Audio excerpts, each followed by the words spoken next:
Hare Kṛṣṇa, dear devotees, please accept our humble obeisances. All glories to Srila Prabhupada.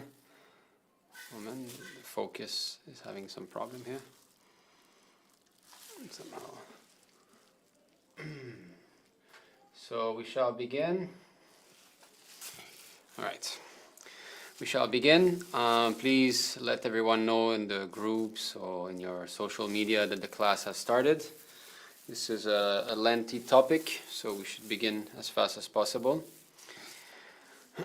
So thank you very much for joining this session, and thank you for those of you who will be watching later on our personal YouTube channel or Facebook or the ISKM TV channel or the ISKM Facebook. So we're very much happy to have begun this series addressing Kṛṣṇa Conscious Taboos. This is the second mini-series entitled asat-saṅga-tyāga, giving up the company of asat. And today's topic is retiring at 50, so vanaprastha basically. So we are going to be elaborating on the subject matter. We're going to be reading many verses together. I've done some research, before the topic that we're going to discuss, and some of the verses I've never read also, so it's going to be a first for both, for all of us today. So we will begin with the Mangala Charana prayer.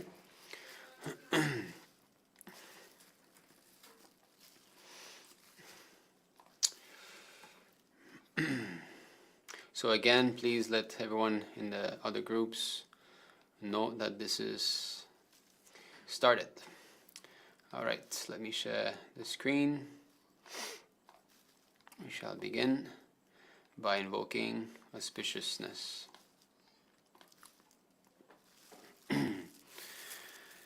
Om Jnanatimirandasya Jnananjala Shalakaya Chakshurunmilitam yena tasmai Shri Gurave Namah. Shri Chaitanya Manobhishtam Stapitam yena bhutale Swayam Rupa Kadamahyam Dadati Svapadantikam. Vandeham Shri Guruho Shri Yuta Padakaram Kamalam Shri Gurum Vaishnavamscha Shri Rupam Sagrajatam Sahagana Raghunantam Vitam Tam Sajivam Sadhuitam Savadutam Parijanam Sahitam Krishna Chaitanya Devam Shri Radha Krishna Padam Sahagana Lalita Shri Vishakam Vitamscha. He Krishna Karuna Sindhu Dina Bandho Jagatpate Gopesha Gopika Kanta Radha Kanta Namostute Tapta Kanchana Gaurangi Radhe Vrindavaneshwari Vrishabhanu Sute Devi Pranamami Hari Priya Vancha Kalpatarubhascha Kripa Sindhubhye Vacha Patitanam Pavanebhyo Vaishnavebhyo Namo Namah. Namo Vishnu Padaya Krishna Prishtaya Bhutale Shrimati Bhaktivedanta Swami Niti Namine Namaste Saraswati Deve Gauravani Pracharine Nirvishesha Shunyavadi Paschachadishatarine. Jai Shri Krishna Chaitanya Prabhu Nityananda Shri Advaita Gadadhar Shivasari Gaur Bhakta Vrinda. Hare Kṛṣṇa Hare Kṛṣṇa Krishna Krishna Hare Hare Hare Rama Hare Rama Rama Rama Hare Hare. Thank you very much for joining this session. Just one moment. Lord Jagannath. Beautiful Lord Jagannath that was given to me by Subala Prabhu, my good friend. Last time I went to Singapore. A very beautiful painting from Jagannath Puri. Not painting, drawing, Crayons. Something like crayons.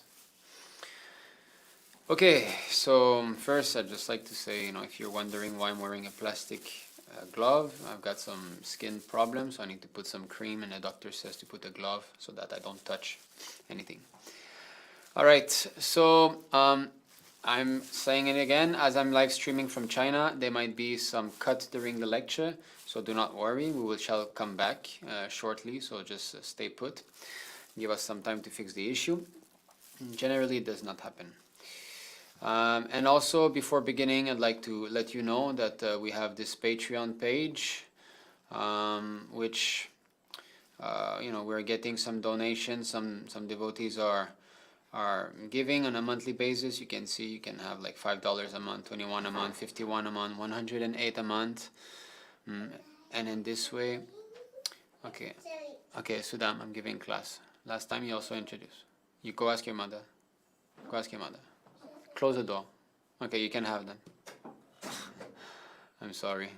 He seems to be forgetting every time that I'm having class.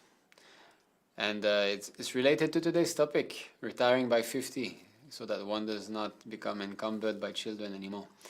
Of course, Kṛṣṇa conscious children, they are, devotees. So, okay, so this is it. So if you would like to, support us, these classes and all, you can contribute. All right, so I'm putting the link in the description below. This is our Patreon. So today's topic, retiring by 50. As you know, Vedic culture is the most advanced culture in the universe. It is not simply present on this planet here, it's present in many other planets in the universe. And what is Vedic culture? Nowadays we say Hinduism. So of course Hindu is a foreign word that was given by the Muslim actually. In Pakistan, there's this Indus River, and in Sanskrit it is called the Sindhu River, and the Muslim cannot pronounce the S, so it becomes H, Hindu.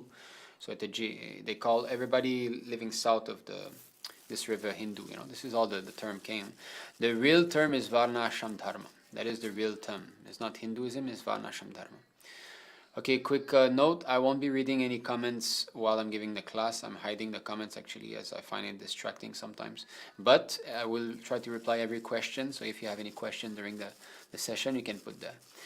So, Varnashram Dharma. Brahmana, Kshatriya, Vaishya, Shudra, Brahmachari, Grihastha, Vanaprastha, Sannyas. This is the swastika, right? The swastika. There's 8, stroke, 1, 2, 3, 4, 5, 6, 7, 8. Represents the 4 spiritual orders and the 4 social orders of life.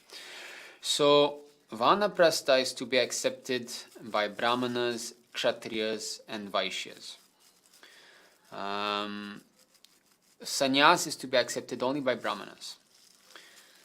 And the Shudras can take only Grihastha.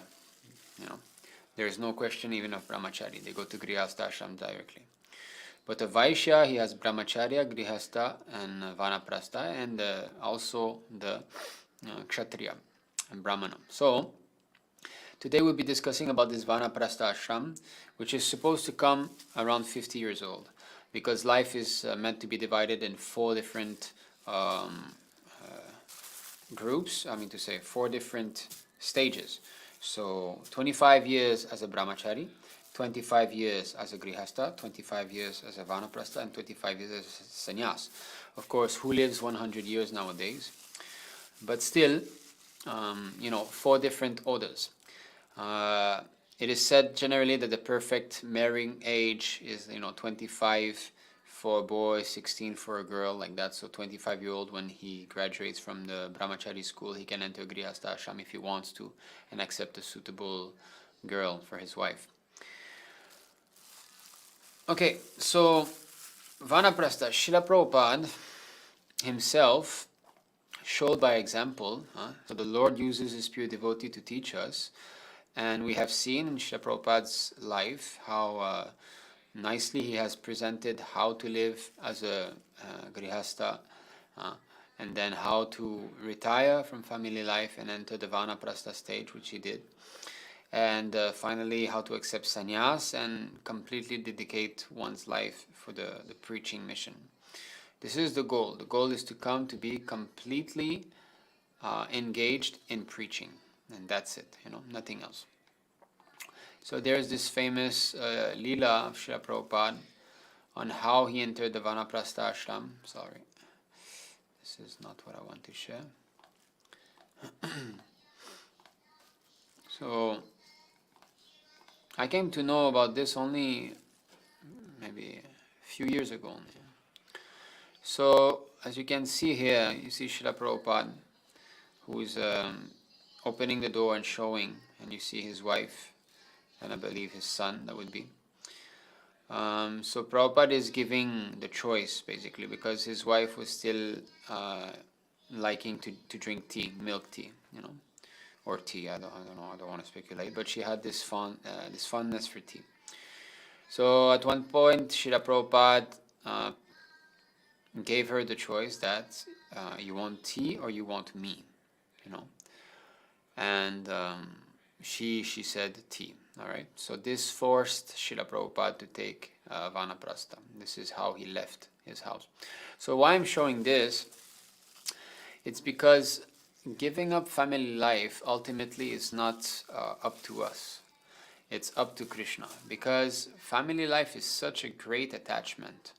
We are so much attached to our wives, our children, that it's practically impossible to give them up. The attachment is just too deeply rooted.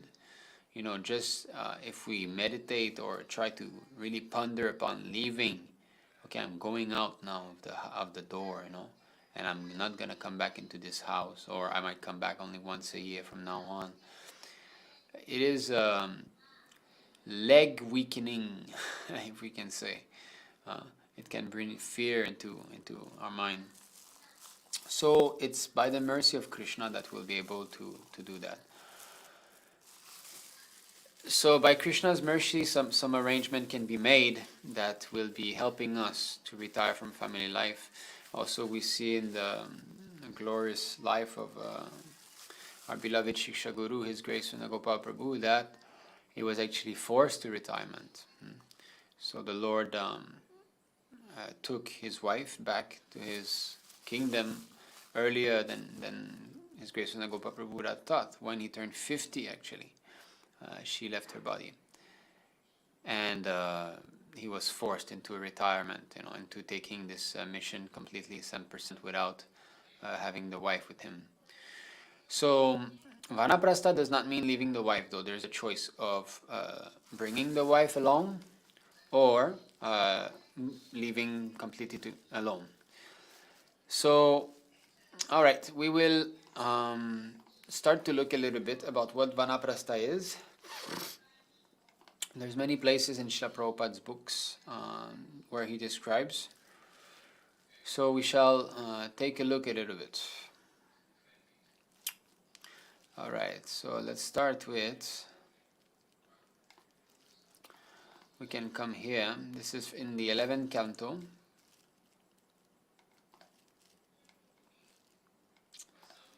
One moment. Okay.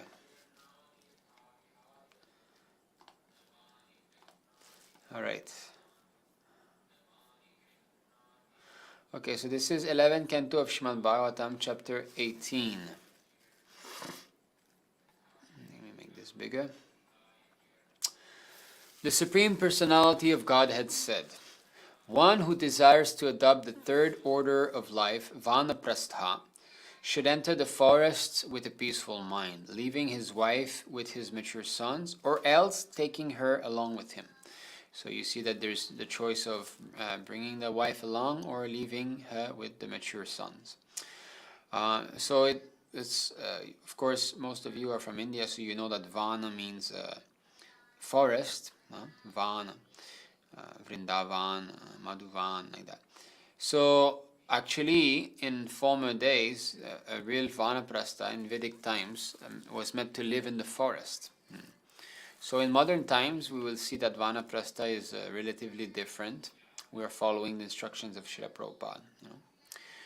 Having adopted the vanaprastha order of life, one should arrange one's sustenance by eating uncontaminated bulbs, roots, and fruits that grow in the forest. One may dress oneself with tree bark, grass, leaves, or animal skins. So immediately we can understand that vanaprastha ashram is meant for austerity, diminishing the needs of the body. Because Grihastha ashram means what? Grihastha ashram means really, the Grihastha lifestyle means to be very comfortable in household life, isn't it? We have got a home, and generally that means comfortable bed. That means nice food because the wife is expert in cooking, and that means a lot of sense gratification, even for us devotees. You know, I'm trying my best to be a devotee as best as I can and all, and within my own life also I can feel that it is not easy to completely give up sense gratification.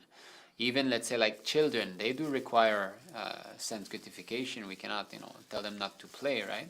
So obviously the father sometimes has to play. So I have to play with my son, I have to play with my daughter. So it's unavoidable.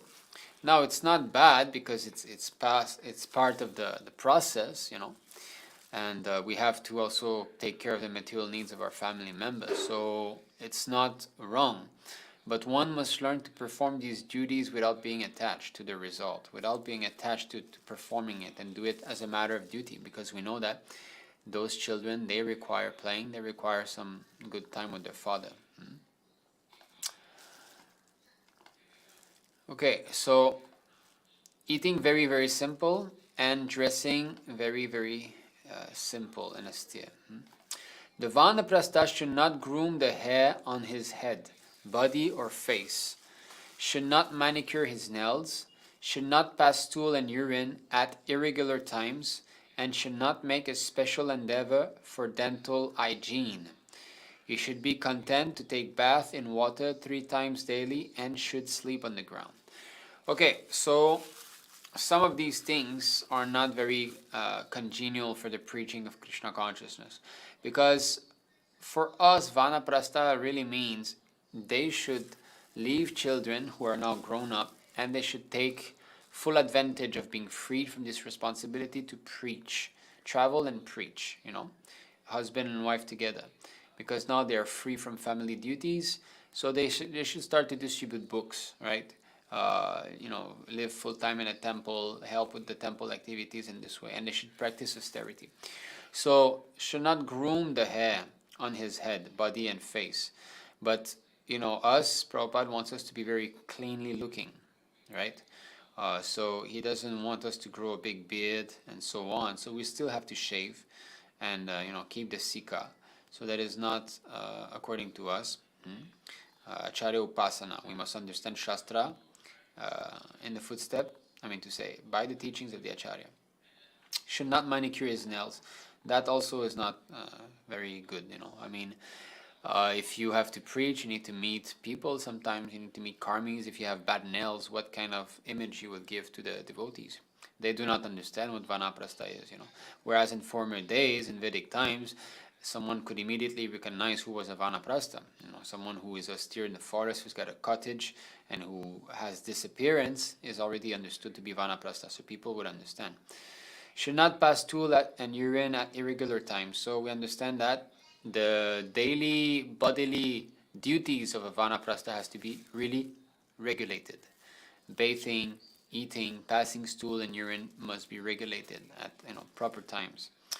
Should not make special endeavor for dental hygiene. That again, of course, everything has to be diminished. Not that, I'm going to buy the best toothbrush and the best toothpaste. No, we should try our best to. Just like Srila Prabhupada was using eucalyptus twigs to brush his teeth. So if one enters this Vanaprastha, he can start to do like this, His Grace Srila Gopal Prabhu uses eucalyptus twigs also. He should be content to take bath in water 3 times daily and should sleep on the ground. So 3 times daily, one has to be very clean.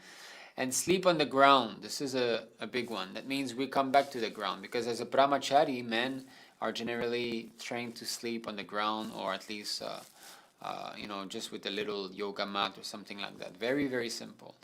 And Grihastha ashram, most Grihastha, they have got their beds, like a big mattress and so on. I'm sleeping in the bed here, this is the way in a household. Not that it's compulsory. One can also make arrangement to sleep on the ground, and that is good if you can have this type of austerity even in Grihastha ashram. That is nice. But when I go back to Singapore, I sleep on the floor with the mat, you know. His Grace Tadvavidas Brahmachari just lies down on the floor, bare floor generally, or a very, very, very thin straw mat. So yeah, practicing austerity. Thus engaged as a vanaprastha, one should execute penance during the hottest summer days by subjugating oneself to burning fires on 4 sides and the blazing sun overhead. During the rainy season, one should remain outside, subjecting oneself to torrents of rain. And in the freezing winter, one should remain submerged in water up to one's neck. So just see how the regulative principles of Vanaprastha ashram were so severe in former ages. That is not possible for practically anyone now in Kali Yuga. So therefore, this Yuga Dharma is to chant Hare Kṛṣṇa. So a Vanaprastha should chant more, you know, since he has less occupation, I mean practically no material occupation almost, he should simply engage in chanting more and preaching, you know.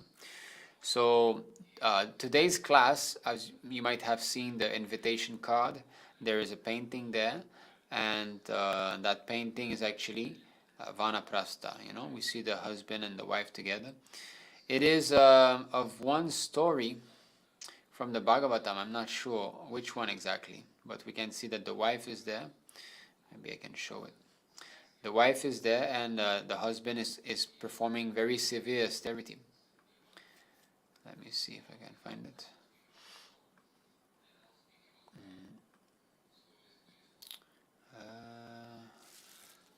Is it on my desktop? Sorry. Okay, I think I'll just show you the invitation card itself. Yeah.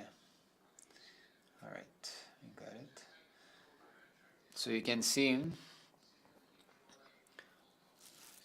So he's doing exactly the verse that we read now. He's surrounded by fire on 4 sides, you know. And we can see a little bit behind that the sun rays are coming. That means, you know, the scorching sun is there above, and he's surrounded by fire, and he's practicing yoga meditation. And we can see that the wife is there as assistant. She's gathering wood, you know, to perform sacrifices and so on. So the wife doesn't have to do such severe austerity, but she's also living austere. As we know, they feed only on roots, fruits, you know, things like that, things that are easily found in the forest. So the wife also would become emaciated. She would become less attractive, because in Vanaprastha there's no question of sex life. And she will lose weight naturally. Her body will become more sturdy due to austerity. And you can see, you know, probably she's not tying her hair, so no makeup or anything at that stage. At that stage, the relationship between husband and wife really becomes more of that of 2 devotees that are helping one another. So the boiling of the substance of 2 living entities' interaction, relationship starts to emerge more and more. And all the material coverings is kind of evaporating more and more. So the relationship of husband and wife starts to vanish. This false conception is slowly removed more and more. Okay, let us continue where we were.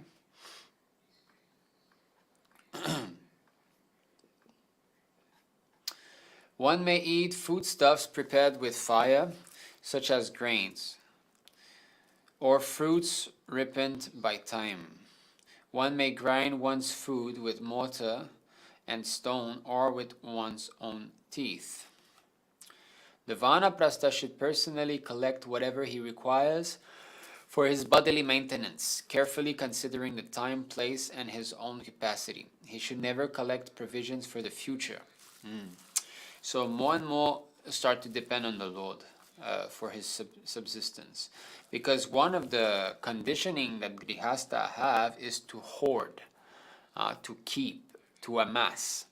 And this is why we have got bank balance, we have got fridge, who contain a lot of food, you know. We have so many spices and grains that are meant for, you know, months later. So this mentality should completely be given up. There's no question of being anxious for the future. In this way, one is trying to liberate himself from the bodily concept of life, or the fear of I have to maintain, I have to keep myself alive. There's no question of dying, actually. So what is the meaning of keeping oneself alive? Huh? So it's the body only. And we can see that the birds are not even anxious about what they're going to get. Here in the farmhouse, we're in the countryside, we have so many birds every morning, and they're happily living. Of course, there is some anxiety, there's some fear. We can see them every time they come on the ground, especially. They always look around. But the point is that they go out in the morning, they collect what they need, they bring what they need to their children. They go out a few times from their nest like that, maybe 5, 6, 7 times in the morning, and afternoon time another time, and that's it. And there's no question of storing. There are some animals that are more greedy. For example, squirrels. If you know squirrels, they will bury nuts. They will remember, they will dig a hole, they'll put a nut there, and then they'll be like, oh, that's my nut, And then they'll go somewhere else, oh, nobody touches my nut. So you can see that even there's distinction. There's animals that are more lusty, animals that are more greedy, animals that are more envious. So this squirrel is very, very, greedy. In Montreal, in Canada, we have so many squirrels. Every tree practically has squirrel nests. And you can befriend them if you bring some nuts, in your hand. They will come and take. And you can see they will put, really like a grihamedi. They will dig and look everywhere and put the nut inside, and they will bury it, and then they will see, okay, all right, and they will go. So anyway, as there are different types of animal, there are different types of human beings also. So we should become more like the bird than like the squirrel. We should learn to not hoard, especially in the vanaprastha stage, not accumulate. One who has accepted the vanaprastha order of life should perform seasonal sacrifices by offering oblations of charu and sacrificial cakes prepared from rice and other grains found in the forests. The vanaprastha, however, may never offer animal sacrifices to me, even those sacrifices mentioned in the Vedas. So, okay, here the Lord is telling, which kind of sacrifice that the vanaprastha can perform and so on. Again, yagya sankirtana prayer. So in Kali Yoga, the Lord is worshipped with the sankirtan yagya. So chanting Hare Kṛṣṇa. The vanaprastha should perform the Agnihotra Darsha and Paurnamasa sacrifices, as he did while in the Grihastha ashram. He should also perform the vows and sacrifice of Chaturmasya, since all of these rituals are enjoined for the Vanaprastha ashram by expert knowers of the Vedas. So Chaturmasya, one can perform. The saintly Vanaprastha, practicing severe penances and accepting only the bare necessities of life, becomes so emaciated that he appears to be mere skin and bones. Thus, worshipping me through severe penances, he goes to the Maharloka planet and then directly achieves me. So we can see that according to the Vedic principles, the Vanaprastha first goes to Maharloka and then he goes. So he does not go directly. But our process is direct. We are trying to directly remember Krishna. For one who remembers me at the time of death, he is sure to reach me, the Lord says, right? For one who remembers me alone, O Arjuna, I am easily attainable. So in many places in the Bhagavad Gita, Krishna says. So this is our process. So we can see here that really austerity is stressed again and again for both husband and wife. So skin and bones, meaning he has to become very skinny. Obviously, how can one be very fatty when he subsists on roots, fruits, and simple grains, right? So a vanaprastha, one who is retired from family life, should not think about eating very nice dish and so on. He should keep his diet very austere. One who with long endeavor executes this painful but exalted penance, which awards ultimate liberation, simply to achieve insignificant sense gratification, must be considered the greatest fools.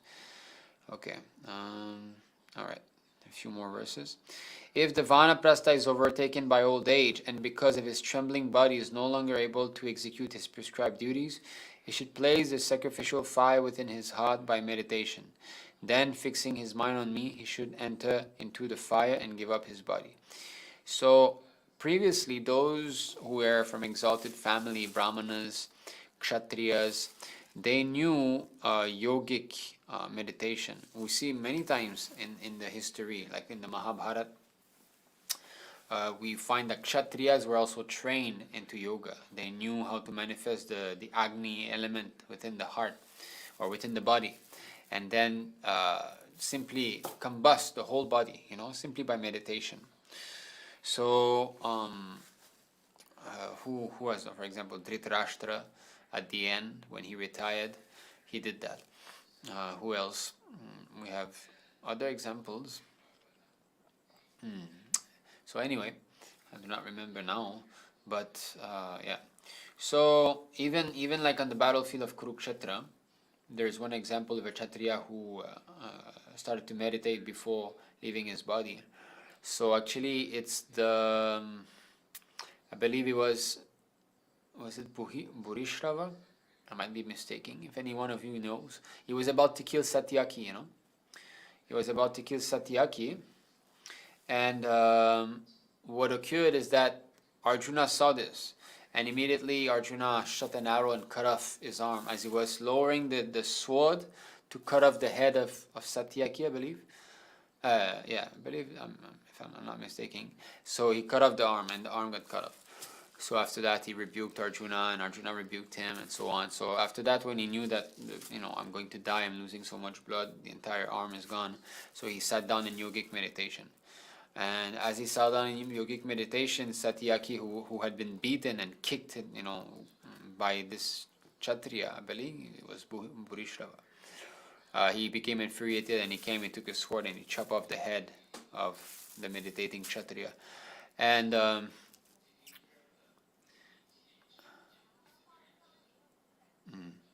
sorry, okay. So, yeah. So then he cut off the head, and we saw that the soul went upward, the Kshatriya could see this. So some people, they sanctioned Satyaki, saying, how dare you did that, he stopped fighting, was meditating, and others said that no, Satyaki was just an instrument to bring about the death of. So anyway, beautiful, happening in the Kurukshetra war, Arjuna protecting his disciple, Satyaki. So we can see that high family, they could do these things, but us, who can do these things now? It's not possible. So it is, and we can see that this was towards the end, when the body was becoming so weak, and they started to be very old. So at that time, that means it's time to go soon. So one should be ready. Okay. If the Vanaprastha, understanding that even promotion to Brahmaloka is a miserable situation, develops complete detachment from all possible results of fruitive activities, then he may take the sannyas order of life. So someone who's completely devoid of all material desire can take the sannyas order of life. This is not an easy thing. Prabhupada said that one has to be completely freed from the desire of sex life. Then he should take sannyas. So that is a very exalted place. It's not that I'll take sannyas and I'll make it. If we artificially take sannyas, that's not going to be fruitful. All right. So this was it. So this is the beginning. The Lord was speaking about this. Now we are going to be reading a little bit about same thing, Vanaprastha, but by Srila Narada Muni. So now we come to Prabhupada's books. Just now it was the 11th canto, so it's only verses, which is not so, to say, the Prabhupada's purports are the real guidance for us.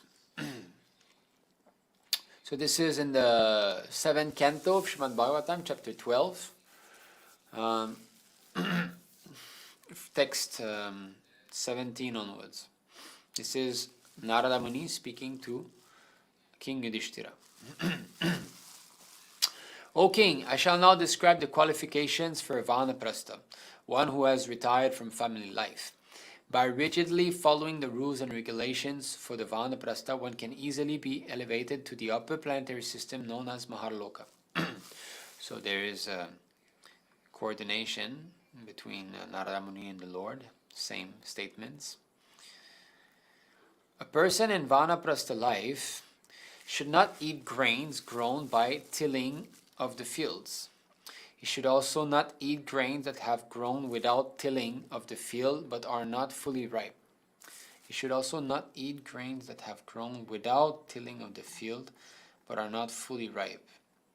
Nor should a vanaprastha eat grains cooked in fire. Indeed, he should eat only fruit ripened by the sunshine. Okay, so you see, again, austerity is there mentioned. So one can take some, ideas of here of how a vanaprastha should be eating, very, very simply. A vanaprastha should prepare cakes to be offered in sacrifices from fruits and grains grown naturally in the forests. When he obtains some new grains, he should give up his old stock of grain. Again, same thing as the Lord mentioned. No amassing of stock of grains. A vanaprastha should prepare a thatched cottage or take shelter of a cave in a mountain only to keep the sacred fire. But he should personally practice enduring snowfall, wind, fire, rain, and the shining of the sun. So we have read how the vanaprastha is supposed to do that. The vanaprastha should wear matted locks of hair. Oh, here we're seeing a sort of matted locks, but I think because the Lord said he should leave his hair scattered, right? So that means, I guess, you mat the locks once and that's it. So they will simply grow and become all intertwined, just like the black people sometimes from Jamaica, those who say that they are like what is that? The reggae people, reggae music, they all have these matted locks of hair. They don't, but they do it by themselves, like they break their hair so that it all becomes twangled together. Even some white people also do that. They think that is very cool. So in this way, so you mat one time and you just don't touch, and at one point it will all intertwine. So the vanaprastha should wear matted locks of hair on his head and let his body hair, nails, and mustache grow. He should not cleanse his body of dirt. Now we're seeing an opposite instruction as what the Lord gave. The Lord said he should take bath 3 times, and here we're saying he should not cleanse his body of dirt. So why? I do not know. I am not learning enough about the regulative principles of Vanaprastha ashram. So there's probably different variety. Maybe here the king is speaking especially to a kshatriya who takes vanaprastha, and the Lord was speaking to a brahmana. This is my speculation. I do not know, but anyway, this is not for us, right? We have to be clean anyway. He should keep a water pot, deer skin, and rod. Wear the bark of a tree as a covering and use garments colored like fire. Being very thoughtful, a vanaprastha should remain in the forest for 12 years, 8 years, 4 years, 2 years, or at least 1 year. He should behave in such a way that he will not be disturbed or troubled by too much austerity. So this is an important point here, is that it should not be austere to the point that he's too much troubled and his Kṛṣṇa consciousness is dwindling because of that. Because what happens when we push too much the limits, we are not capable of engaging in Kṛṣṇa conscious activity, because Kṛṣṇa says, one who eats too much, who eats too little, who sleeps too much, who does not sleep enough, he cannot properly practice yoga. So we can have experience in our own spiritual life, like let's say if you're very, very hungry, you're fasting, and it's very hard to bear, maybe, then you have a hard time to, maybe focus more. And if we eat too much also, we have a belly full, then, just one moment. Then also same thing, when the belly is full, how can we focus? We feel full with it. So, but the point is that this margin of eating too little, eating too much, this margin should slowly come down. You see? So the eating too little should be brought to a minimize in this way. And the eating too much also, right? So we have to bring that margin down. Not that it should remain the same as when we were grihasta. Actually, even in Grihastha Ashram, all these things are good. It's not that, oh, no, I'm in my 30s. Oh, okay, Vanaprastha, austerity is later to come. No, we should become accustomed to these things even now. But Vanaprastha, there's no choice. It must. Where Grihastha, let's say that it's a bit more lenient. When, because of disease or old age, one is unable to perform his prescribed duties for advancement in spiritual consciousness or study of the Vedas, he should practice fasting, not taking any food. So in other words, he prepares himself for death. He should properly place the fire element in his own self, and in this way give up bodily affinity, by which one thinks the body to be oneself or one's own. One should gradually merge the material body into the 5 elements: earth, water, fire, air, and sky. So Srila Prabhupada, he explains, right? So hard things like bones, skin, and all actually are made of earth. The bile, mucus is the water, fire. So everything would be just like a body who decompose. Actually, all the elements merge back into the great elements.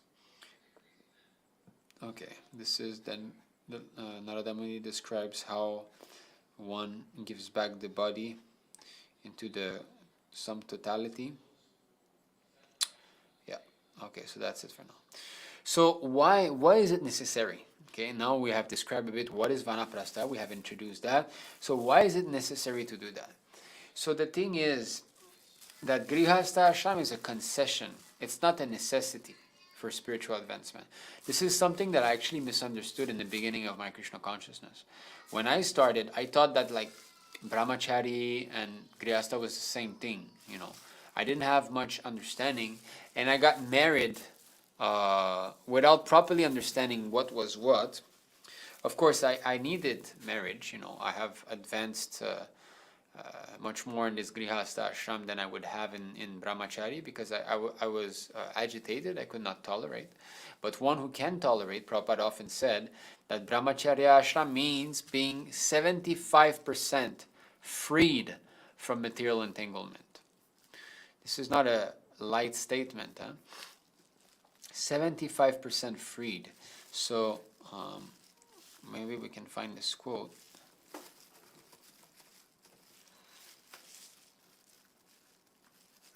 Yeah, I think it's here. Yeah, okay. Okay, so I don't, this is in one article that Srila Prabhupada wrote, and there's also a letter, Prabhupada mentioned. When I read that, I thought, wow, so powerful, this Brahmacharya. Okay, so this is actually, where is this from? Oh yeah, it's in a Second Chance. Oh yeah, so it's in a book. So Second Chance, the chapter entitled The Dangers of Illicit Sex. All right. So this is why we have to give up Grihastha Ashram. To benefit fully from chanting the holy name of the Lord, one needs to chant offenselessly. Okay. First of all, one should not indulge in illicit sex. Sex is one of the bodily needs, so it is sanctioned in the Shastra to some degree. One is allowed to live peacefully with one's wife and have sex for begetting children. But you see, this have sex for begetting children, generally, from my personal experience and also the experience that I see of other Grihastha, it is quite hard to only do this. I think that a Grihastha who's fully engaged in preaching only can give up. That's my take on it, my take on it. Otherwise, if one is not fully engaged in spiritual activity, the modes will rotate. Krishna says in Bhagavad Gita, sometimes the mode of passion becomes prominent, sometimes the mode. So how can one resist, right? But if he's fully engaged in preaching service, then he can overcome. Other than to beget children, however, there is no need of indulging in sex. One who does not take the responsibility of family life but remains as a bachelor and engages in illicit sex is considered irresponsible, and he will have to suffer the consequences. Of course, one who thinks that family life is too big a responsibility can forgo it and thus avoid a lot of trouble.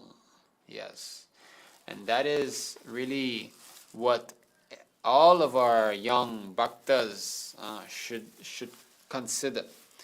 Prabhupada speaks like this, that family life is a lot of trouble, and if it can be avoided altogether, it is better.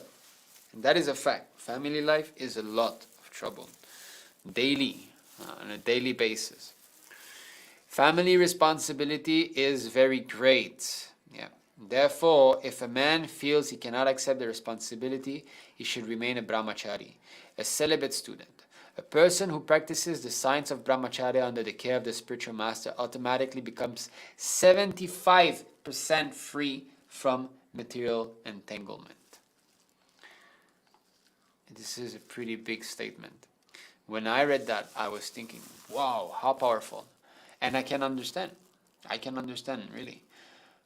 Because even though I am, full-time, I'm trying to practice being a preacher as a grihastha ashram also, I can see how it is, from so many angles, a lot of my time is taken to take care of the family. And I have to consider, I cannot simply think that let me go preach there, let me do this, let me go distribute books. I have to always consider my wife and children. Now, I'm not lamenting or anything. I am in this ashram. It is my duty. I must do these things. And by properly performing my duties, I will get more and more purified and advance spiritually. And I need this ashram, So it's not that I'm...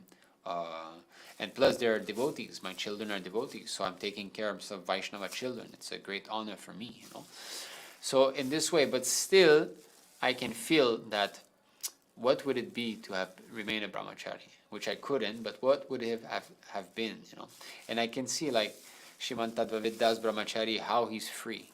He has no anxiety. He has no anxiety. He doesn't stress. But a grihastha always feels stress. Because it is, an inherent factor of family life.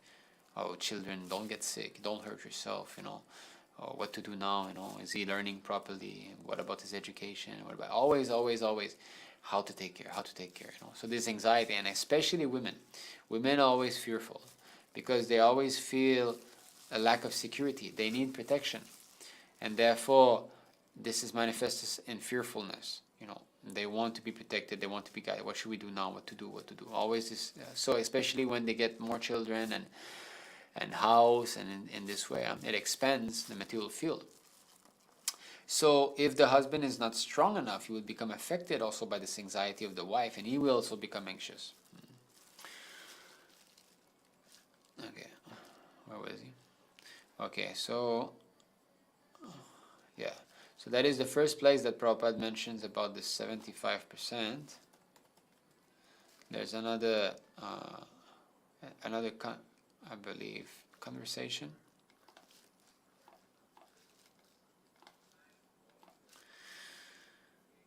Okay, so if you don't take,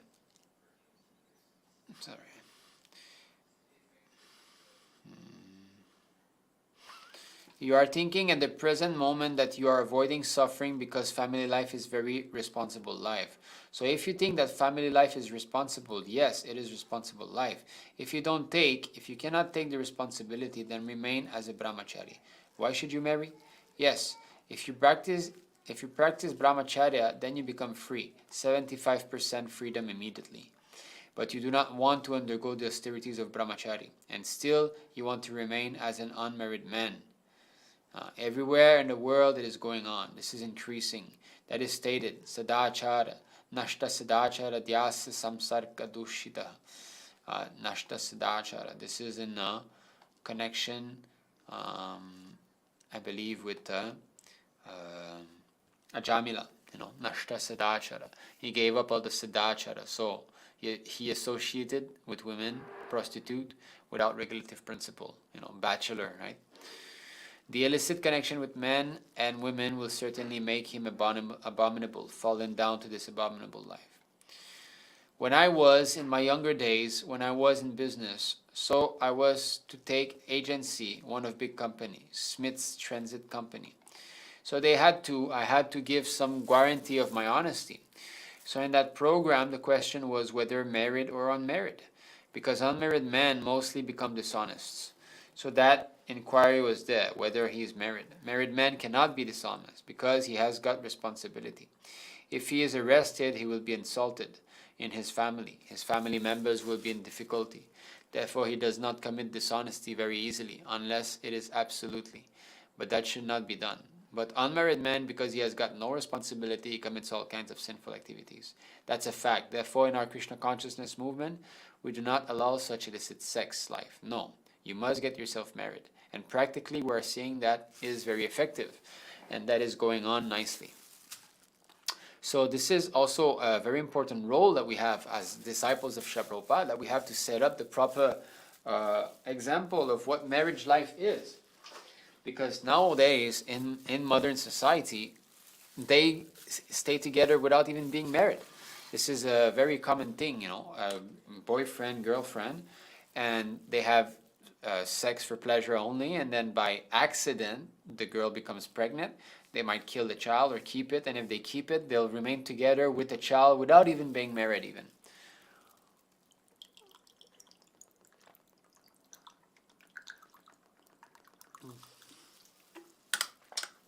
But that is not proper. So we have to show that no, marriage life is very serious. It is meant for Krishna conscious advancement or God conscious advancement, and there's no question of divorce. So such married couple have to be made in our Grihastha, in our ISKCON movement or Krishna conscious movement. So we have to show by example. So it's also very good, that Grihastha families stay together, and to show responsible men. That's another thing, responsible men and women, not just that men. So responsible man means he must work very hard to maintain the family. He should follow the regulative principles, right? He should not go elsewhere to another woman and all. And he should make sure that his family member get everything that they require materially and spiritually. He should engage them in spiritual activity. So that is also a good training in the sense that one learns what responsibilities are. In the West, men are becoming more and more responsible. Sometimes Prabhupada would speak with people who he knew would not become devotee or what, but he would still instruct them, giving them good advice that why don't you get your daughter married? Why don't you get your son married in this way, as to organize better society. And he said, on a few occasions I've read, that he said that the boy that you choose for your daughter, he should be hardworking and healthy. That's it. So from a material point of view, if the boy is hardworking, that's good. That means he's responsible. Not a lazy fella, lying down on his back, not doing anything. He should be hardworking, and of course, healthy is good. That means, there won't be any trouble due to diseases and so on.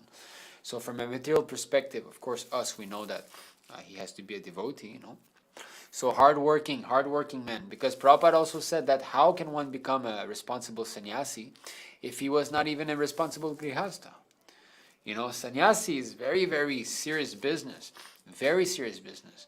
So if one is not capable of being responsible in his grihastha ashram, doing everything, working hard, taking care of the children, tolerating all the disturbance at home, and still being fixed in his duty, I'm a father, I have to take care of my son, I have to get my wife, I have to, in this way, how he's going to be able to tolerating all the duties of sannyasa ashram, which are much, much greater.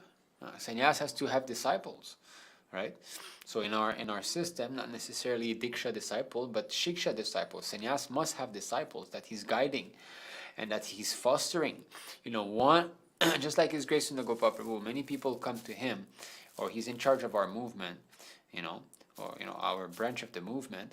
So it's not that he starts to give instructions to someone and he's not thinking about helping him. No, he's going to think how to help him, how to engage him. He's going to call him, or he's going to be happy when that devotee calls him, and so on. So he's responsible for guiding that devotee from now onward. So this act of acting as guru is especially meant for sannyas, or those who renounce, like vanaprastha also. Of course, grihastha can do so, but especially the later stages of life. Okay, so this was just to show that 75% freed from material entanglement if one remains as a brahmachari. So that's the reason, the material entanglement is very prominent in Grihastha ashram. And that is why we have to give it up at one point. It is practically, to say, it is very, very hard to fully dedicate oneself to the Lord, to see how the pure devotee are advancing, to say how they are expressing their Krishna consciousness, to be completely absorbed, completely in love with the Lord. It is very hard to attain in our, at least for us, who are not so advanced. Of course, there are devotees like, Bhaktivinoda Thakur that are capable, but we should not imitate, Śrīmad Bhagavatam, Canto 6, Chapter 16, Text 60.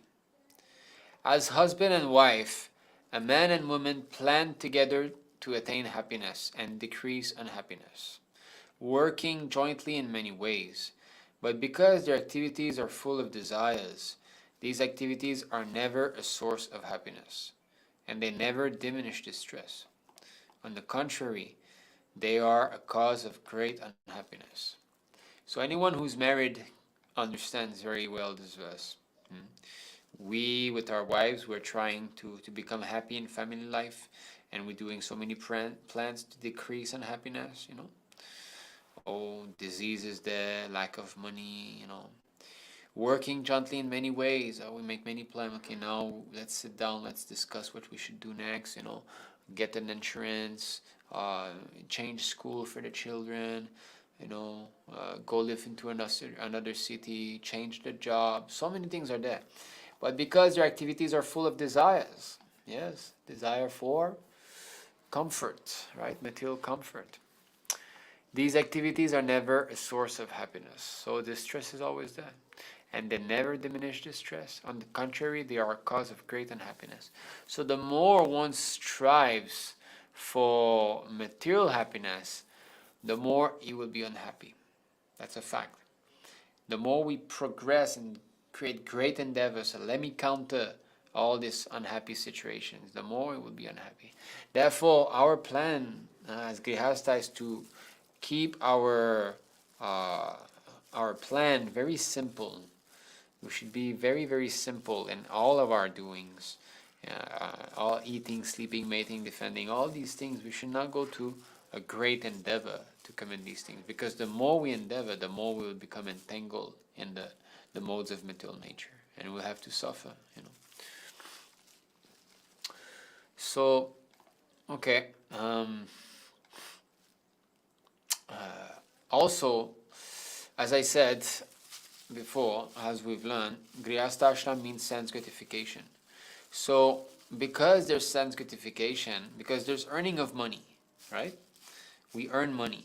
And money, if it is not used in Krishna service, is for sure a cause of bondage. Because you've got money, this is my money, then I can buy more things. And as soon as you have money, you think of how to spend it. Oh, I can buy new shoes now, I can buy new. And what is that? That is called atyahara, right? There's 6 things that spoil our devotional service. Atyahara prayasascha prajalpo niyamagraha jana sanga chalolyam cha shadbir bhaktir vinashyati. Because of these 6 things, our bhakti is destroyed. So atyahara, to accumulate more than what is necessary. Accumulating more is not really, the meaning is not really actually to accumulate like objects. The meaning is to see sense objects with an enjoying spirit. That is the true meaning. Even though one possesses practically nothing, if he gets something, one thing, and he's like, oh, this is my blanket, or this is my, there's the example, right, of Sanatana Goswami when he surrendered, and Chaitanya Mahaprabhu told him, oh, you've got a very nice blanket with you. So Sanatana Goswami understood, oh, I have to give that up. Even a blanket can be cause of atyahara. Because if you keep something in the mood of enjoying it for myself, then you start to, that's mine, I can enjoy it, and that's atyahara. And then your consciousness becomes polluted, and then it's hard to perform devotional service after that. Because you'll be, So here, me personally, like this office is full of I've got screen here, big light, microphone, expensive camera, so many things, you know. So I have to be very careful. These things should be used only for Krishna's service. And I have to understand that these things ultimately don't belong to me. It's Krishna's thing. But if I see that, oh, this nice camera is mine, and so then atyahara, then it increases. So this thing can easily happen in Grihastha Ashram because you're earning money, you get salary. You know, nobody is there to check you, right? But Brahmachari, he's checked. You know, the money he uses is the temple who gives, and then only he can buy some necessary things, you know, for his daily thing. But he cannot earn money, right? So he's checked. So that's good. Vanaprastha also, he's supposed to have left home, have no more income, nothing. And sannyas, with, you know, even of course now Kali Yoga, sannyas have got credit cards and huge bank balance and big houses. You know, that's another topic, but a real sannyas we're speaking about. So the Lord speaks about this in Bhagavad Gita, you know, that one who is too much attached. So this is chapter 2, text 44. Bhogaishvarya prasaktanam taya paritachetasam vyavasayatmika buddhi samadhao na vidhiyate. So you see this verse, vyavasayatmika buddhi, actually 241. Before that, it says how one who is fixed up, one-pointed attention. So here it says actually that one cannot have this. So actually, maybe before we read this one, let's just read the translation of this famous verse that Prabhupada often quotes. He often quotes also the purport of Vishwanath Chakravarti Thakur on this. You know, Vyavasyatmika buddhi, which means resolute Krishna consciousness, fixed up. You know, those who are on this path are resolute in purpose, and their aim is one. O beloved child of the Kurus, the intelligence of those who are irresolute is many-branched. So what is this? What does it mean, practically speaking, for us now? That means preach, preach, preach, preach, preach, preach, preach, preach. That is Vyavasayatmaka buddhi. Because Chaitanya Mahaprabhu said, you know, you all become guru, you preach. That is his desire. Krishna says in Bhagavad Gita also, those who explain the secret to the devotees are very, very dear to me. There's no one more dear to me than he. So that is his desire. Prabhupada is instructing us, preach, go on to preach, you know, distribute my books. So that is his desire. So the desire, the Vyavasayatmika desire, is to come into that line. Align our desire with the Lord's desire and Prabhupada's desire. That is the meaning of Vyavasayatmika buddhi. But one cannot develop this strong desire to want to preach if he is entangled in sense gratification. So again, Vyavasayatmika buddhi, so fixed determination, here is translated as fixed determination, but you know, resolute Krishna consciousness, Prabhupada translated also. In the minds of those who are too attached to sense enjoyment and material opulence, and who are bewildered by such things, the resolute determination of devotional service to the Supreme Lord does not take place. So why is it that a devotee develops this desire to preach, and a devotee does not? So the devotee who do not have this strong desire to preach is because they are too attached to enjoyment and material opulence. This is it. So, and that happens why? Because we are in this ashram which is comfortable. You know, we have got nice sitting places, we can eat nicely, so definitely it's not easy to get out of this. But we have to think and be serious that is this the goal of life? Because after all, you know, at one point I was speaking in the very beginning of my Krishna consciousness when I did not know much about asat-saṅga, giving up the company of non-devotees. I used to go see my former friends, you know, like those who used to drink and so on. So at that time, I went to that friend's house, a former friend, and I thought, let me go preach to him. Myself, I needed to be preached to, and I thought, let me preach to him. Anyway, so I went there, and, you know, as I went there, they were all actually drinking. They were drinking beer and all. I was not drinking, but I was there. So I decided to speak about him, although I did not know much. So I spoke to him about sannyas, you know. And I said, yeah, at one point the husband has to leave. He has to go out of home And so I explained a little bit, and he said, but why? What is this? What is the use of getting married then if he has to leave at one point? So of course, at that time, I was not very, learned or anything. I did not know how to reply properly. I just said, well, it's like this, the wife has to accept and so on. So one thing though, is that this is, the way he spoke shows what Maharaj Yudhishthira said, that the most amazing thing is that although we see people dying always, every day, we think we'll never die, So this mentality is that it's never going to end. You see, and it's always in the back of our mind. It's not easy, to develop that understanding that it's going to end. What I'm experiencing now, this wife, this children, this body, all this, it's going to end. It's going to finish at one point. It's simply by the blessing of the Lord that one can start to realize these things. So if the relationship between the husband and wife will end anyway, it will stop. It won't continue. So why not stop it before? But in a favorable situation, that it's going to be helping me and my wife, both of us. So of course this is the sannyas, but the preparation for sannyas is vanaprastha. Because who can jump from grihastha to sannyas all of a sudden? It's just too much. It's practically impossible. But the vanaprastha stage is the preparation, So at that stage, the grown-up son is there, all right, okay, he's in charge, he's taking care. Or let's say one has got daughters only. Daughters are married, all right, so now husband and wife, let us go back to full preaching. And let us stop thinking about all this, all children and all of that. Because there's no end to it. Because children, they beget grandchildren, is it not? And then grandchildren, they'll beget children also. Just like my grandmother. She has got me, so I'm the grandson, and my sister, who's her granddaughter. So my sister has a son. So that's the great-grandson. And her son has got a son now. So great-great-grandson, you see? So it doesn't end. And my grandmother, of course, she's in Brazil, so she will never meet them. But even in Brazil, I think she has got some great-great-grandchildren. So there's no end to family life. It expands, and actually it's more. Because children, maybe you got 2, 3, and grandchildren, maybe 6, and great-grandchildren, you'll have 12 and so on. So at one point, one should stop that, and should retire. So at that time, husband and wife together, they go back into the book van, they say, go and distribute books, help, the preaching activity in the temple.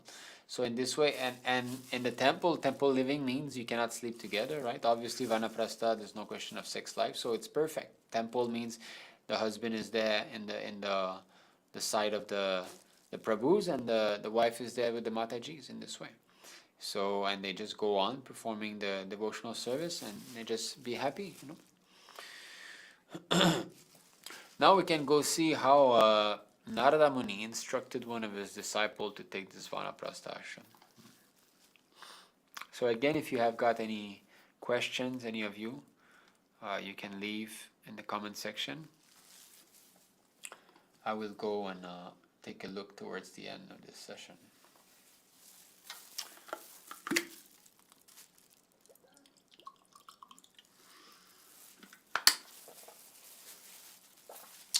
So this is from Chaitanya Charitamrita, Madhya Lila, chapter 24, text 259. Maybe we can make this a little bigger. Okay. Narada Muni then advised the hunter, return home and distribute, okay, for those of you who don't know, I believe Mrigari, right, is it? Or, no, Mrigari is the one who killed Krishna. I mean, no, not kill Krishna, but the pastime. Yeah, I think. Anyway, so the hunter. What is the hunter's name?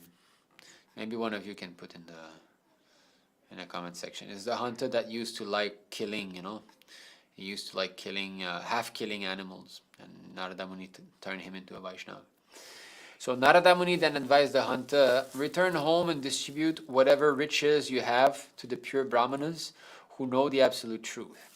After distributing all your riches to the Brahmanas, both you and your wife should leave home, taking only one cloth to wear. Not that you pack your suitcase and bag and your wallet and so on. One cloth, very simple. Actually, this is a beautiful life, to have only bare minimum and no anxiety. You just take one little bag and you leave and you live on that. Yet then you learn to surrender more and more and more. Prabhupada. This is the process of renunciation at the stage of vanaprastha. After enjoying householder life for some time, the husband and wife must leave home and distribute their riches to Brahmanas and Vaishnavas. One can keep his wife as an assistant in the vanaprastha stage. The idea is that the wife will assist the husband in spiritual advancement. Therefore, Narada Muni invites the hunter to adopt vanaprastha stage and leave home. It is not that a grihastha should live at home until he dies. See. And Prabhupada is saying grihastha here. He's not saying grihamedi. That applies to us. Vanaprastha is preliminary to sannyas. In the Kṛṣṇa consciousness movement, there are many young couples engaged in the Lord's service. Eventually, they are supposed to take vanaprastha. And after the vanaprastha stage, the husband may take sannyas in order to preach. The wife may then remain alone and serve the deity or engage in other activities within the Kṛṣṇa consciousness movement. So this is beautiful instructions for all of us here. Because now we can understand that this is not something in the Varnashram institution, something that was there before. Prabhupada is clearly telling us here, look, in the Kṛṣṇa consciousness movement, that means us, that means Prabhupada's movement. There are many young couples engaged in the Lord's service. He's speaking about us, obviously. Or maybe, some of you are not married, but he's speaking about us young grihastas or grihastas. Eventually, they're supposed to take vanaprastha. And after vanaprastha stage, the husband may take sannyas in order to preach. So you see, Prabhupada is talking to us here. He's telling us, yes, there's a stage in your life that you're going to be having to take vanaprastha. The wife may then remain alone. So if the husband takes sannyas, he so happens to be able to, I say able to because, one should not artificially take sannyas. But okay, so the wife may then remain alone and serve the deity or engage in other activities within the Kṛṣṇa consciousness movement. So this is the instruction, because a woman might be taking, but what if my husband takes sannyas, then what do I do? So Prabhupada is saying here, the wife may then remain alone and serve the deity, or engage in other activities within the Kṛṣṇa consciousness movement. So if she has got a place to stay, generally if she has got a grown-up child, a grown-up son, she can go back to the son, or even a grown-up daughter. Sometimes there are some arrangement that maybe the husband's parents maybe are no more, or so in this way maybe she can go into her daughter's family, so husband there, like that. It's possible. But if, let's say, it's a grown-up son, then she goes back there and she can live austerely in the house of her son and worship the deity. Here deity worship is stressed for vanaprastha women. Or she can live in a temple. So many of our temples, they make arrangements for Matajis, and they can stay there.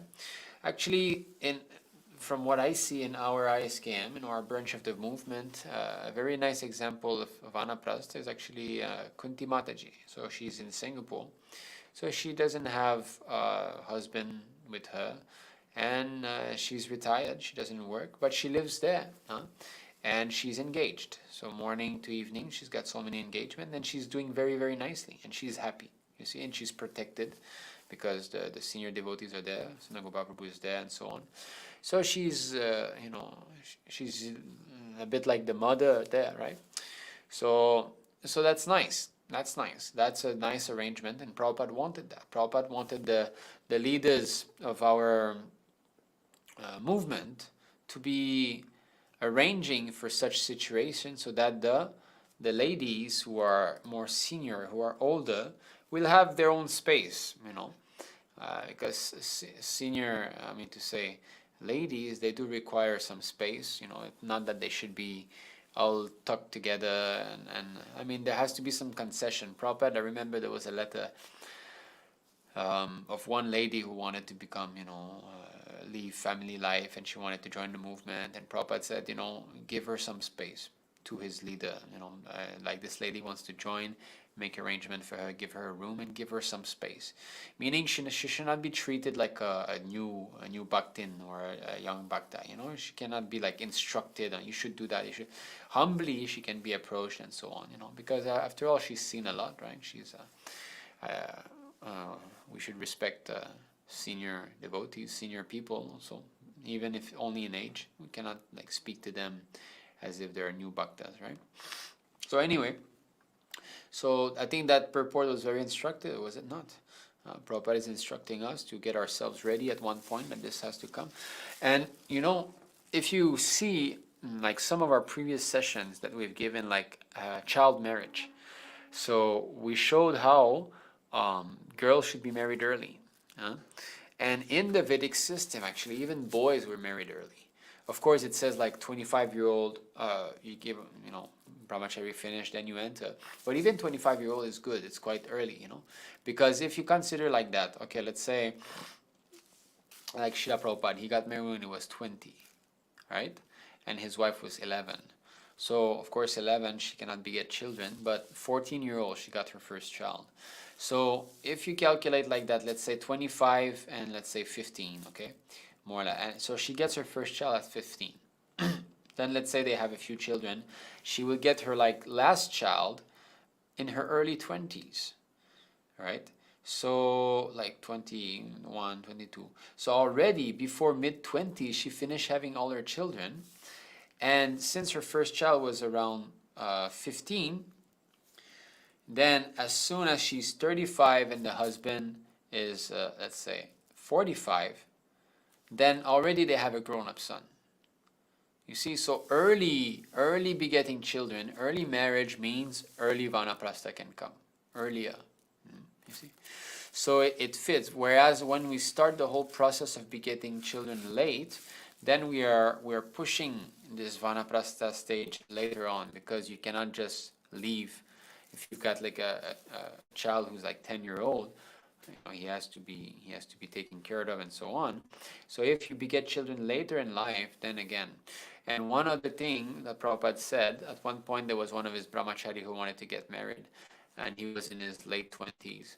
And Prabhupada told him, if you want to get married, you do it now, because marriage in the 30s is not very palatable.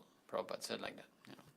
So it's a fact that in the early 20s, the mood is more frivolous, and the husband and wife are kind of more, if you want to say lovers.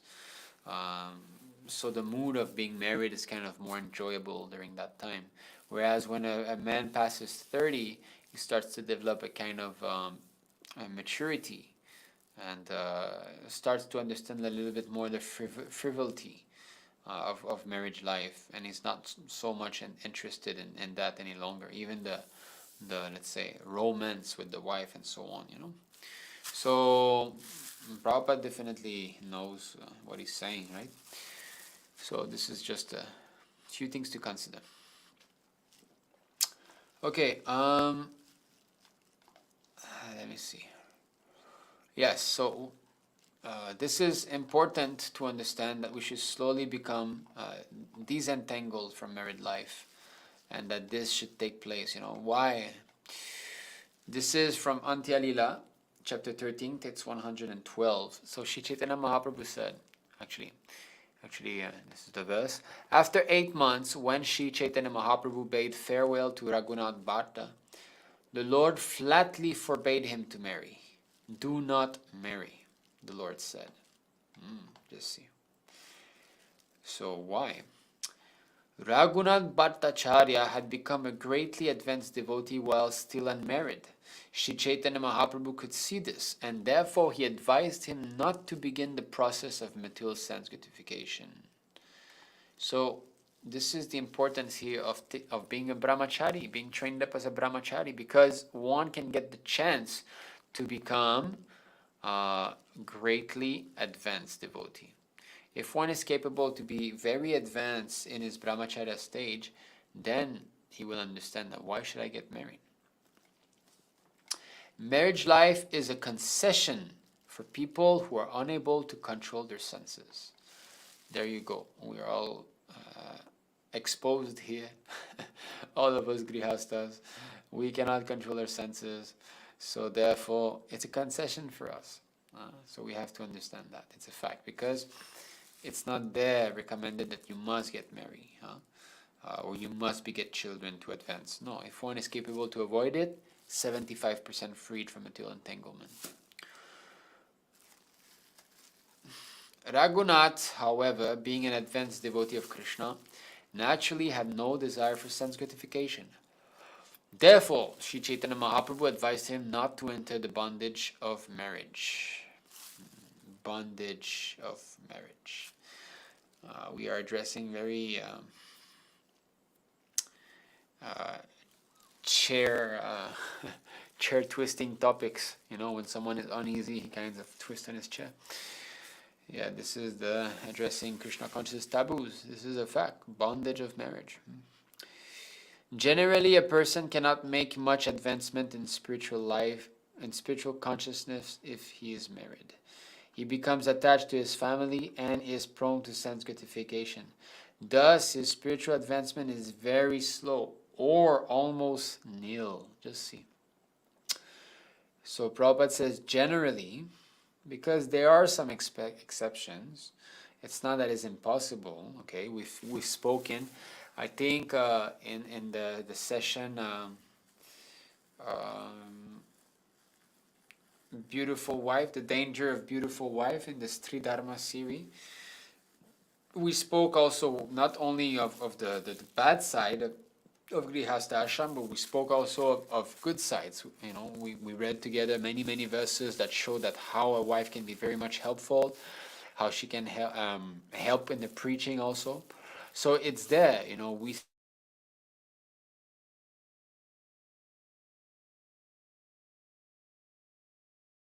that is pretty much, you know, the platform at which there starts to be less and less distinction between the ashrams. It's this, is when one is dedicated to the preaching. It's not to me, that is actually what it is. Prabhupada said that actually real business is preaching work. Whether we are brahmachari, grihastha, or so on, it does not matter, but real business is preaching work. So, if one is a preacher, then the wife is a great help. The children are a great help. All this. But does a preacher, even though he's preaching, should he still keep all his family along with him, even in the later stages of life? I mean, you know, according to the Varnashram system, according to Prabhupada's instructions, you know, it's better that still we go through these steps. That vanaprastha should come, you know, that sannyas should come. Also, as an example to the general devotees, because preacher is a minority. Most devotees don't preach. So as an example also to those who are not married, that is also good, you know, to show by example. And also to push the surrendering further, because preaching doesn't mean that we have attained the perfectional stage.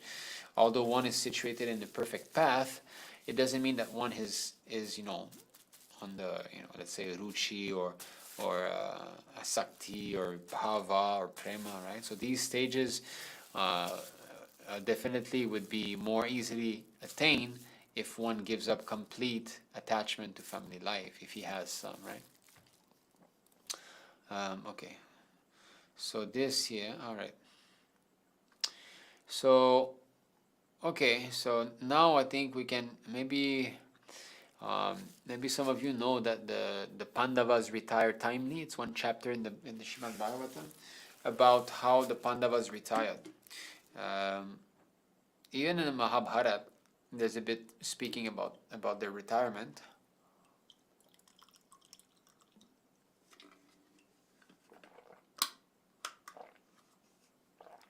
So, how after they heard from Arjuna, it's a very beautiful part of the Mahabharata, when Arjuna comes back to Indraprastha,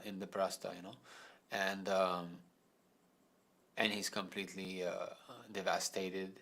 And Yudhishthira Maharaj sees him coming back, with completely like a madman almost.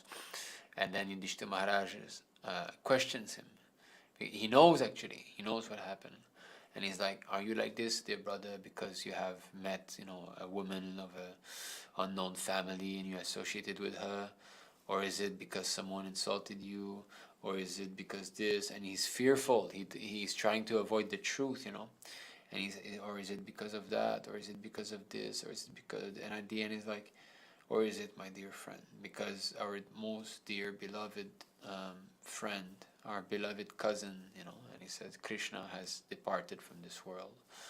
And then Arjuna breaks into tears, and so in this way they realize that, the Lord has left. So that brought the mood of detachment directly in Yudhishthira's heart. Immediately when he heard of this, then what is the reason to live anymore? The Lord is no longer here doing his pastime. Himself, he went back, so why should I stay here? So immediately, the mood of renunciation, finish this material life, all these material activity that are based on the bodily concept of life, husband and wife, children, all that, cut it off, finish, and just leave. So now we're going to be reading some of these verses. So the Pandavas retired timely. This is Bhagavatam, 1st Canto, chapter 15.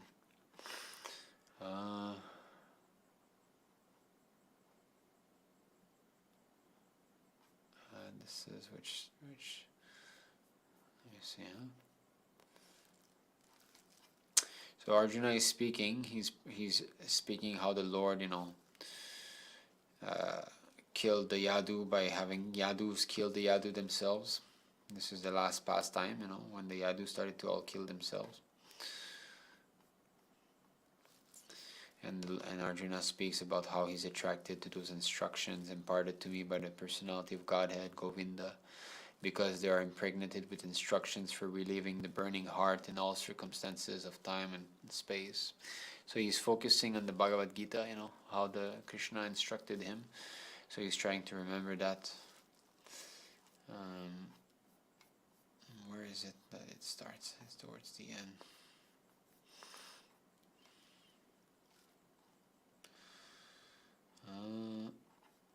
Okay, sorry, let me...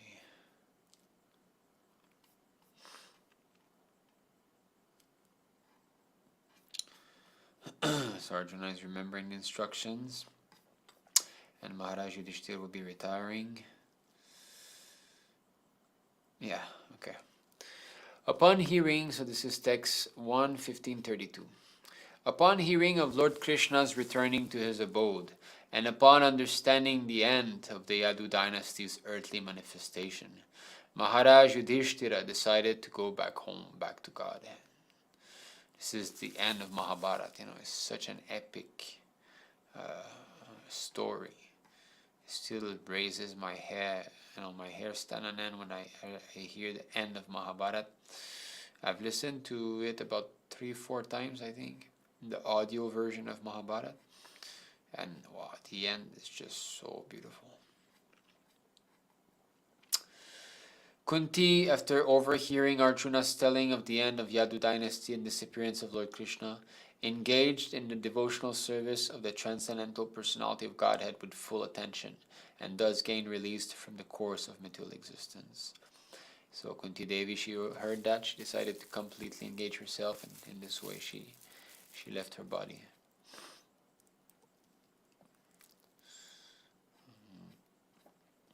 The Supreme Unborn, Lord Shri Krishna, caused the members of the Yadu dynasty to relinquish their bodies, and thus he relieved the burden of the world.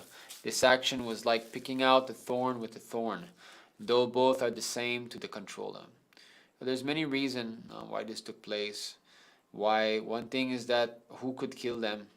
No one, except the family of Krishna himself. So he engaged the best of the best to kill the best of the best. There was no other way to kill them. Another thing is that if someone else kills them, then what is the value of Krishna's family? they are God's family. How can they be killed? So it will bring this value to his devotee and thus to himself. That's another way.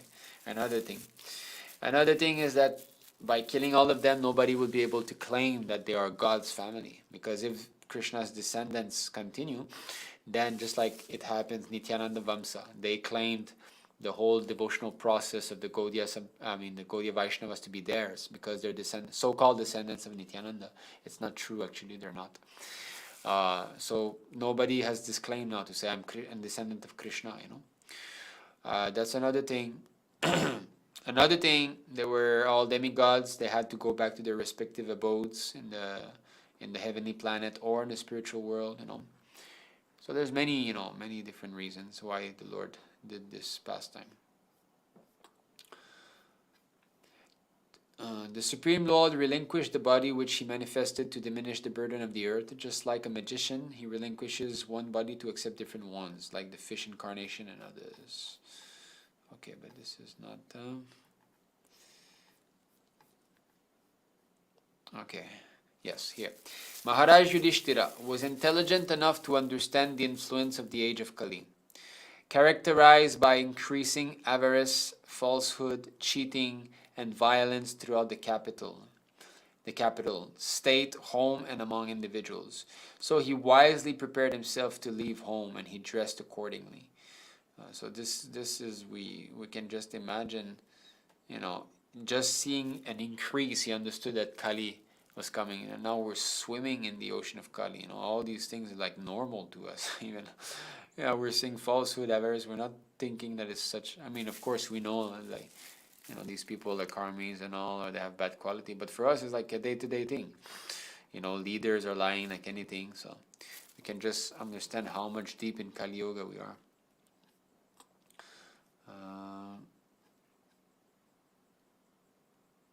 Okay, yeah, there's a good purport here.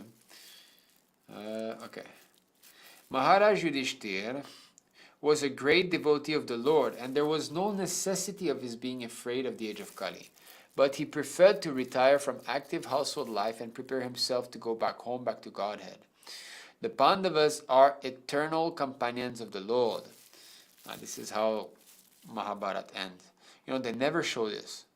Well, I don't know. I don't know about the old version of Mahabharata, like the TV show, but the new TV show, they don't show that. The ending of Mahabharata is supposed to be the Pandavas with the Supreme Lord. I don't know if it was in heaven. Maybe the Lord Vishnu was in heaven at that time, and they went to meet him there and getting ready to go back into the next incarnation. I don't think it's in the spiritual world because they have their own forms, I don't want to speculate, but anyway, they see Lord Vishnu in his form, and they see him, and the Pandavas are all there sitting, and Yudhishthira is looking at the Lord, and he's like, yes, now I remember, I'm always following him wherever he goes, and so he's seeing the Supreme Lord face to face, Lord Vishnu.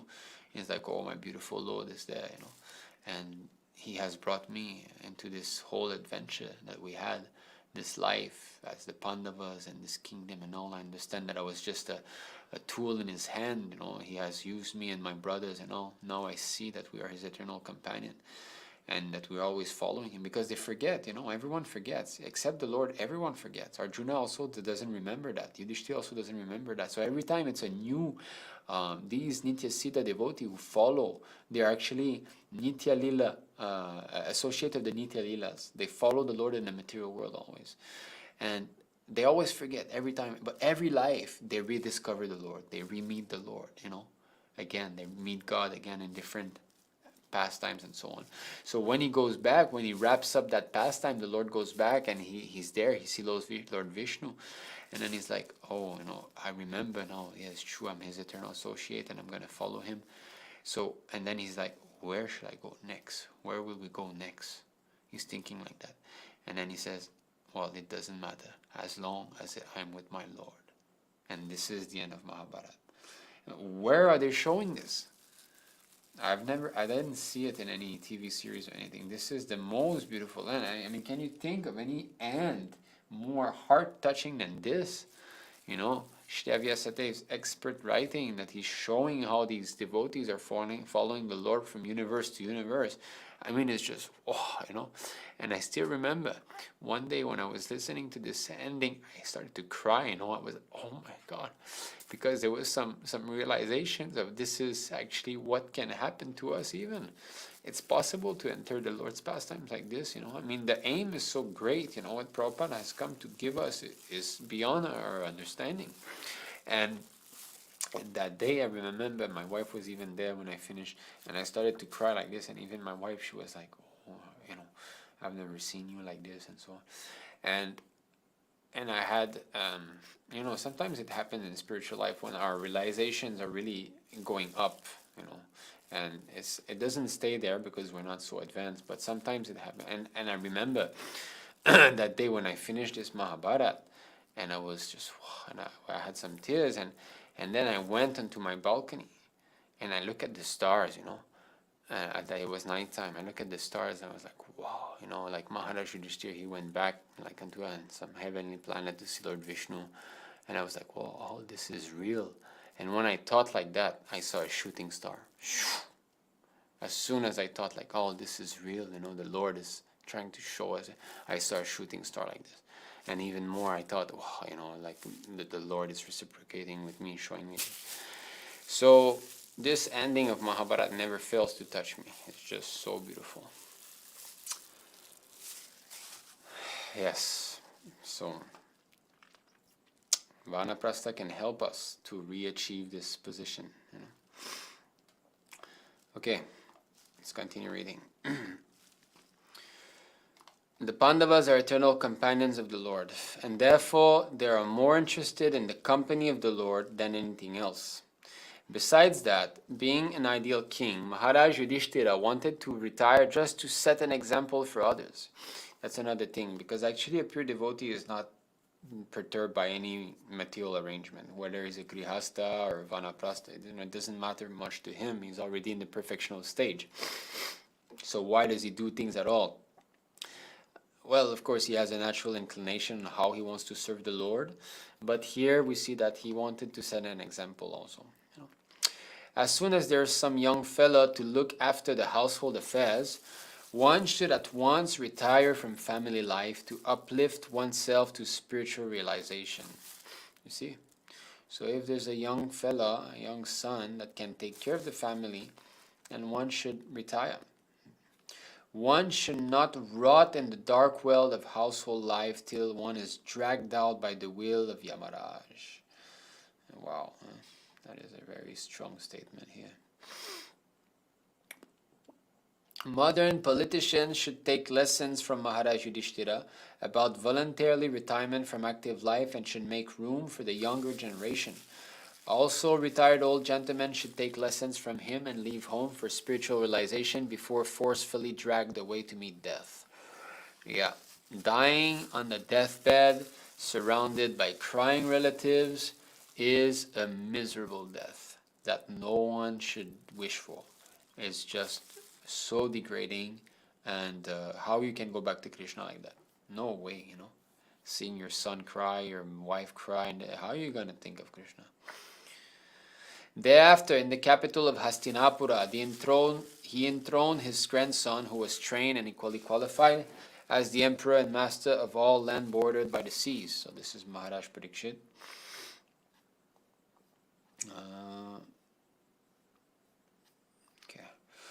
Then he posted Vajra, the son of Aniruddha, grandson of Lord Krishna, at Mathura as the king of Shurasena. Afterwards, Maharaj Yudhishthira performed a Prajapatya sacrifice and placed in himself the fire for quitting household life. So you can see that there's some sacrifices also for switching from household life to Vanaprastha. So I don't know, maybe in our Kṛṣṇa consciousness movement we can do such things also. There's also fire sacrifice for sannyas, maybe we can reintroduce that. I don't know if someone knows about Prabhupada's instructions concerning this, but it seems to be like just a fire yagya, that one. Just like, taking initiation is a yagya, sannyas is a yagya, it kind of sets down the vow in place, it gives more motivation. So I think it would be nice if one officially enters Vanaprastha with this Prajapatya yagya. I don't know if or maybe it's like for the Prajapatya, Praja means like people, Prajapati. I don't know. Maybe someone can enlighten us on this subject matter. If you know in the comment section, you can let us know. Okay, so Maharaj Yudhishthira, after placing Maharaj Parikshit on the imperial throne of Hastinapur and after posting Vajra, the great grandson of Lord Kṛṣṇa, as the king of Mathura, accepted the renounced order of life. The systems of 4 orders of life and 4 castes in terms of quality and work, known as Varna Ashram Dharma, is the beginning of real human life. And Maharaj Yudhishthira, as the protector of this system of human activities, timely retired from activity life as a sannyasi. Okay, here is saying as a sannyasi.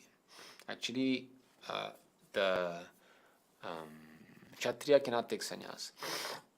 But I guess that he's showing, he of course, he had the level of a sannyasa or even more, because at that time, even we will see later that he did not even care for his wife. So he was completely renounced, So from quality and work, he was a sannyasi. Handing over the charge of the administration to a trained prince, Maharaj Parikshit. The scientific system of Varnashram Dharma divides the human life into 4 divisions of occupation and 4 orders of life.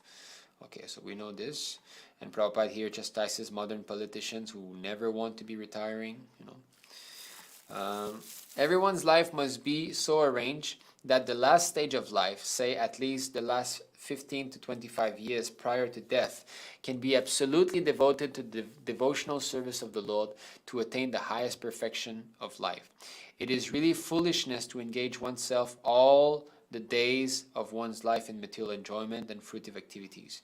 Because as long as the mind remains absorbed in fruitive work for material enjoyment, there's no chance of getting out from conditional life or material bondage. No one should follow the suicidal policy of neglecting one's supreme task of attaining the highest perfection of life, namely going back home, back to Godhead. Just see. Suicidal policy, Prabhupada calls it. Maharaj Yudhishthira at once relinquished all his garments, belt, and ornaments of the royal order and became completely disinterested in and unattached to everything.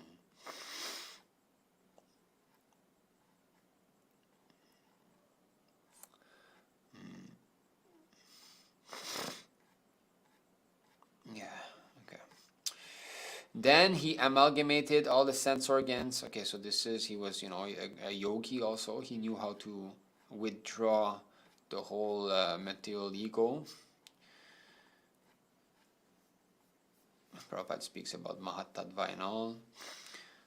After that, Maharaj Yudhishthira dressed himself in torn clothing, gave up eating all solid foods, voluntarily became dumb, and let his hair hang loose. All this combined to make him look like an urchin or madman with no occupation. He did not depend on his brothers for anything, and just like a deaf man, he heard nothing. So although those of you who know how they departed the Pandavas, you know that they all went towards the north together. But actually they were not together. They were simply, leaving together, but they were all of them absorbed in their own thoughts. Maharaj Yudhishthira left. He did not say, Bhima, pack your thing, or, come with me. Completely everything, and he left. He did not care if they were coming or not coming. And even Draupadi, he did not care. He just started to walk, and that was it. And the Pandavas, they decided to follow, and Draupadi Devi, of course, she also no other shelter, so she followed. Thus being freed from all external affairs, he had nothing to do with imperial life or family prestige, and for all practical purposes he posed himself exactly like an inert mad urchin and did not speak of material affairs. Family prestige, this is something that entangles that, This prestige automatically comes when we think of wife and children. I have my wife, I want to be respected by her, I want to be respected by her in front of others. I have my children, I want others to, respect my children. So, definitely, even though we're devotee, these things are playing in our mind. He had no dependence on his brothers, who had all along been helping him. This stage of complete independence from everything is also called the purified stage of fearlessness. Yeah, fearlessness. Because his brother, he was depending on his brother for everything. He could never have won the war without his brothers. And so many other things.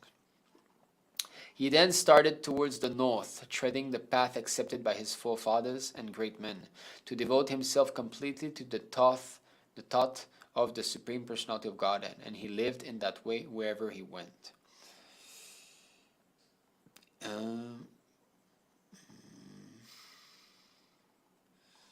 Yeah, okay. So Krishna here, encumbrances. In order to be free from all family encumbrances and devote oneself 100% in a devotional service of Lord Krishna. This system is always recommended for everyone because it is the path of authority. The Lord instructs in Bhagavad Gita 1862 that one must become a devotee of the Lord at least at the last stage of one's life. A sincere soul of the Lord, like Maharaj Yudhishthira, must abide by these instructions of the Lord for his own interest. So the verse quoted here is, O son of Bharata, surrender unto him utterly. By his grace you will attain transcendental peace and the supreme and eternal abode. So Prabhupada says that this surrendering is this, taking this vanaprastha or sannyas. The specific words Brahmaparam. Brahmaparam indicate Lord Shri Krishna. This is corroborated in the Bhagavad Gita 10.13 by Arjuna with reference to great authorities like Asita, Devara, Narada, and Vyas. Thus Maharaj Yudhishthira, while leaving home for the north, constantly remembered Lord Shri Krishna within himself, following in the footsteps of his forefathers as well as the great devotees of all time. So constant remembrance. That is very hard to do in Grihastha Ashram because we have to become disconnected by our remembering of Krishna. Or, of course, it's not that we can focus our mind always on the Lord, but devotional activities are there, right? Deity worship, chanting Hare Krishna. But there's stoppage to that. There has to be breaks. Because, okay, now I'll go pick up the children at school, or go do that, or now you have to clean the house, or things like that. So, there's always some material activities that kind of break these spiritual engagement. But at one point, one has to boil down everything and remove those material activities so that he can be 100% only doing this. The younger brothers of Maharaj Yudhishthira observed that the age of Kali had already arrived throughout the world and that the citizens of the kingdom were already affected by irreligious practice. Therefore, they decided to follow in the footsteps of their elder brother.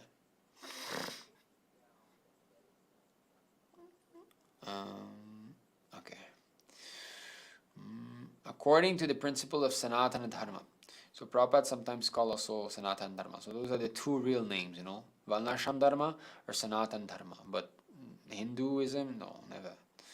One must retire from family life after half the duration of life is finished and must engage himself in self-realization.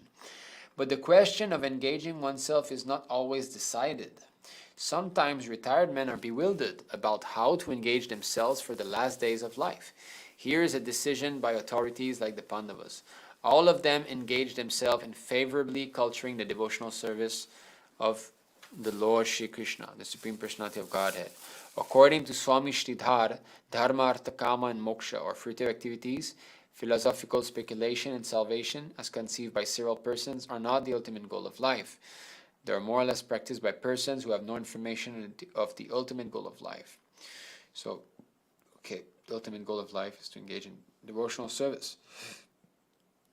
They all have performed all the principles of religions and as a result rightly decided that the lotus feet of the Lord Shri Krishna are the supreme goal of all. Therefore they meditated upon his feet without interruption.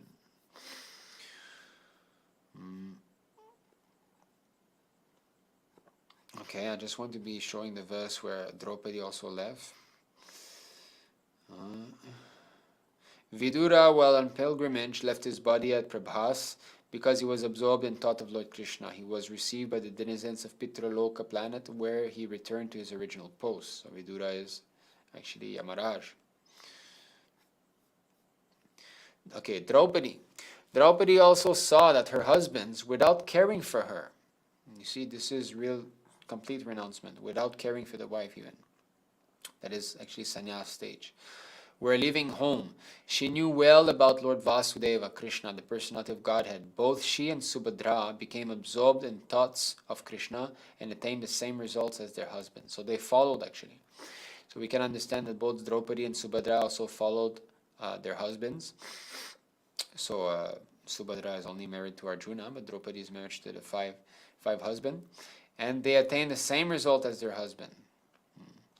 When flying an airplane, one cannot take care of other planes. Everyone has to take care of his own plane, and if there is any danger, no other plane can help another in that condition. That's a fact. So, okay, let's keep reading. Similarly, at the end of life, when one has to go back home, back to Godhead, everyone has to take care of himself without help rendered by another. The help is, however, offered on the ground before flying in space. Similarly, the spiritual master, the father, the mother, the relatives, the husband, and others can all render help during one's lifetime. But while crossing the sea, one has to take care of himself and utilize the instructions formerly received. Draupadi had 5 husbands, and no one asked Draupadi to come. Draupadi had to take care of herself without waiting for her great husbands, and because she was already trained, she at once took to concentration upon the lotus feet of Lord Vasudeva, Krishna, the personality of Godhead. The wives also got the same result as their husbands, in the same manner, that is to say, without changing their bodies, they reached the destination of Godhead. Srila Vishwanath Chakravarti Thakur suggests that both Draupadi and Subhadra, although her name is not mentioned herein, got the same result. None of them had to quit the body. So this is very interesting, because generally one relinquishes his material body, and then takes on a spiritual body and goes back. But we can see that they actually did not even change their body. Actually, it's just confirmed in Mahabharata also, when Yudhishthira went up, he recognized all his brothers. They were the same. I mean, appearance-wise, but of course, much more, spiritualized. Because at that age, when they retired, obviously they were old in age. So just see, they left completely not caring for the wife, but the wife decided to follow also. And she achieved the same result as the husband. So this we have mentioned a lot into the Street Dharma series, how a woman can achieve the same result as her husband, even though she might not be as qualified in devotional practice as the husband. If she's faithful servant of the husband, she will achieve the same result. So that is a great boon for women. Yeah. So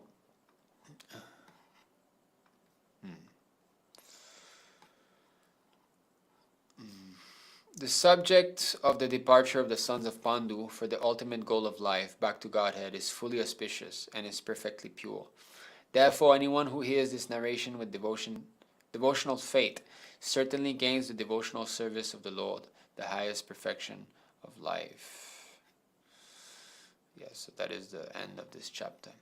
So, really, really beautiful story. And of course, there's some nuisance on how to understand that they left with the same body, because we learned that they fell down one by one also. As they were going up in the Himalayas, Draupadi was the first one to fall. And Bhima asked, why did she fall? What was her fault? And Maharaj Yudhishthira said also, although she had 5 husbands, her fault was that she always preferred Arjuna. So she was not equal to the 5 husbands. So that was her sin. Then Sahadev fell down. So Sahadev's fault is that he thought he was the most handsome. Nobody was as beautiful as him. Then Nakula. So his fault was that he thought he was the most learned, and no one was more intelligent than he. Then Arjuna fell. Then his fault was that before the battle of Kurukshetra, he had vowed that he was going to slay the entire army in like a few days or one day, I forgot. But, and he didn't fulfill that vow. And Bhima fell down, and while falling, he asked Yudhishthira Maharaj, why am I falling down? And then he said, when you ate, you thought of nobody else. So, he was Varishasita. And Maharaj Yudhishthira only is the only one who made it all the way to the top. And at the top, there was a dog who managed to go all the way up with them. And then I believe it was a charioteer or some servant of Indra came and wanted to bring him to the heavenly planets. And then he said, you can come, but leave the dog here, So Maharaj Yudhishthira said, it's very famous, I'm sure most of you know. So he said, how can I give up this dog? He's taking shelter of me. So he said, never mind, you just go, I'll stay here. So that was a test. It was actually Indra himself in the disguise of a dog. And he said, yes, you are, from your very birth till the end of life, you have never deviated from Dharma. Dharmaraj, he was called, right? A religious kin. So he went back into his very own body. So anyway, but here we have also Prabhupada saying that they all attain their very same body. So how these, spiritual occurrences happen, is inconceivable. We cannot really understand. So okay, we are almost 2 hours into the session. There was actually a few other places I would have liked to discuss, but I don't know if we'll have that much time. There was also king like Puranjan.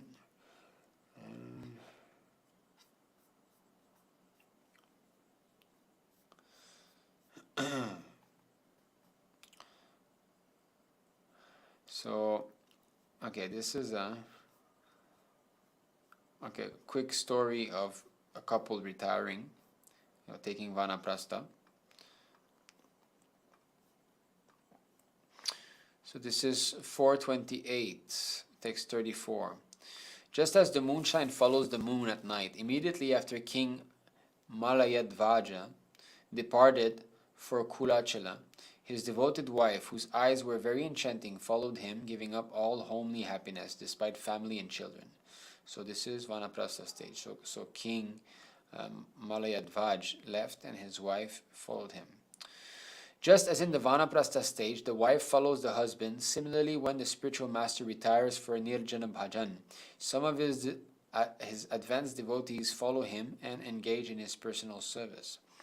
In other words, those who are very fond of family life should come forward in the service of the spiritual master and abandon so-called happiness afforded by society, friendship, and love. A verse by Srila Vishwanath Chakravarti Thakur in his Guru Ashtaka is significant in this regard. Yasya prasadat bhagavat prasada. A disciple shall always remember that by serving the spiritual master he can easily advance in Krishna consciousness. All the scriptures recommend that it is by pleasing the spiritual master and serving him directly that one can attain the highest perfectional stage of devotional service. Here directly does not mean physically. Directly means the direct instructions, because Prabhupada gave direct instructions and kind of sideline instructions for those who are not willing to take the direct instructions. For those of us who are not willing to take the direct. Okay.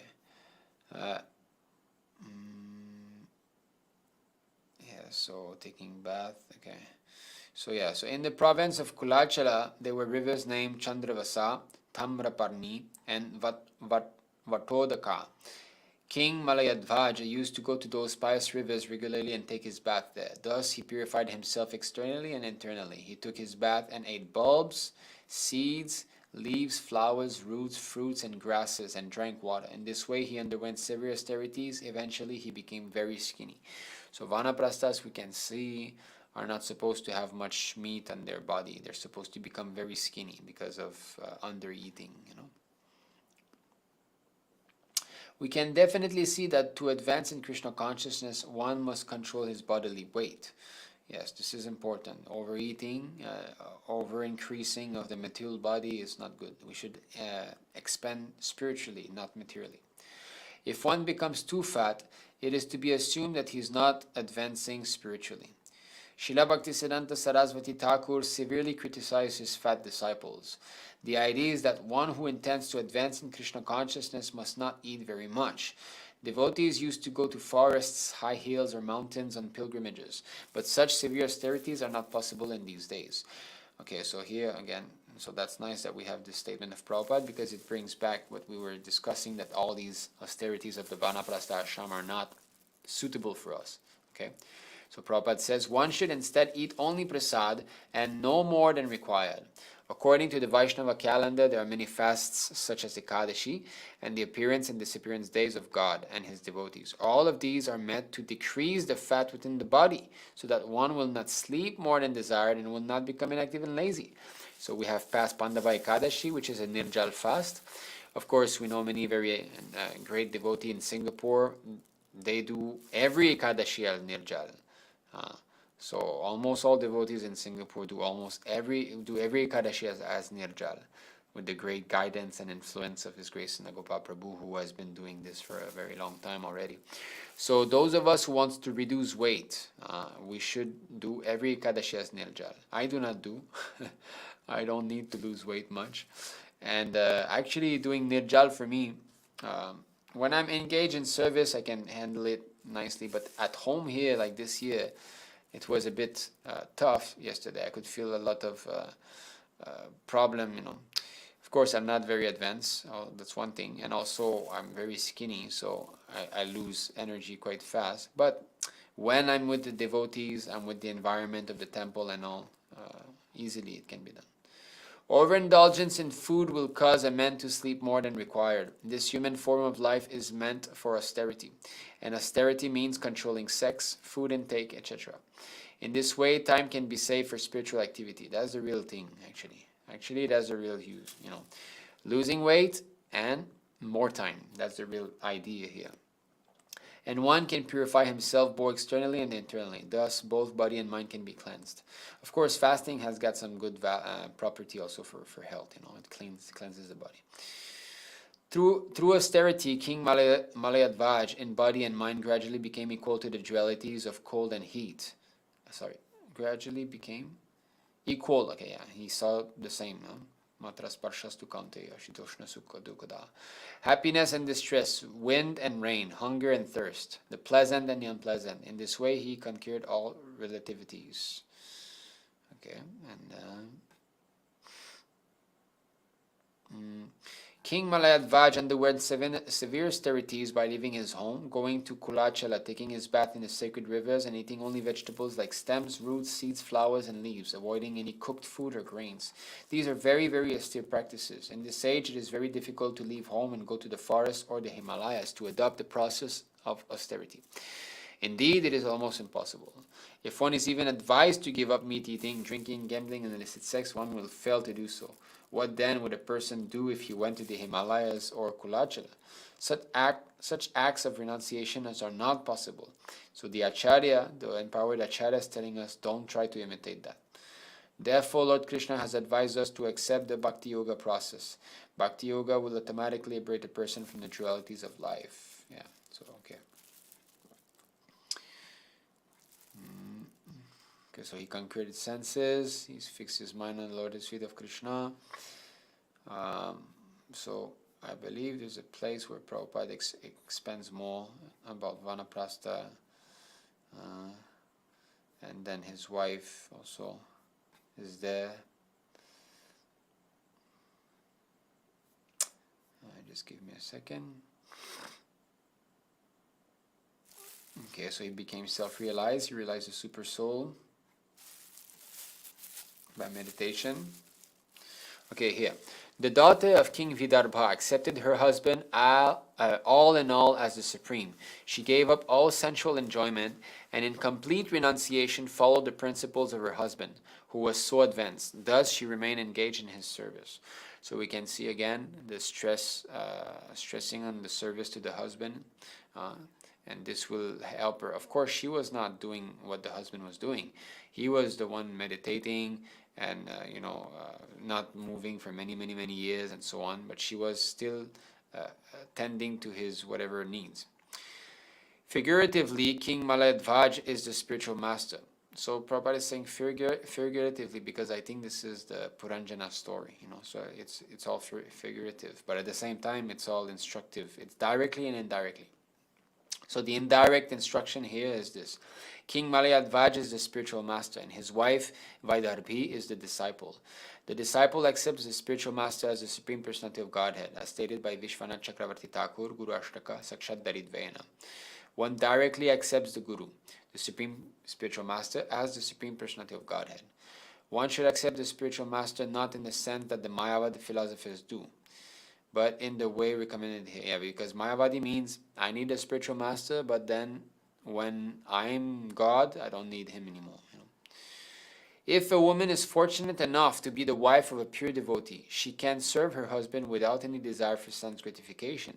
If she remains engaged in the service of her exalted husband, she will automatically attain the spiritual perfections of her husband. If a disciple gets a bona fide spiritual master simply by satisfying him, he can attain a similar opportunity to serve the Supreme Personality of Godhead. So, again, the stress on the wife too. And here, in instructions for women who retire, Vanaprastha, the daughter of King Vidarbha wore old garments, and she was lean and thin because of her vows of austerity. Since she did not arrange her hair, it became entangled and twisted in locks. Although she remained always near her husband, she was as silent and unagitated as the flame of an undisturbed fire. So actually in Vrindavan there are some women like this. I've seen one Mataji who's taking care of Goshala, of cows in Vrindavan, I believe, if I'm not mistaken. She is like this. Her whole hair is twisted in locks, you know. So it's according to Shastra, and she's there in Vrindavan, so that is nice, you know. But if a Mataji is taking Vanaprastha in the West or other country, I guess maybe this is not required because maybe people would misunderstand, you know. So our light has run out of battery. Okay. All right. I think Prabhupada, okay, this is important because this is what we spoke. Similarly, when both husband and wife follow the regulative principles of austerity, they remain silent and are not agitated by sex impulses. At such a time, both husband and wife are benefited spiritually.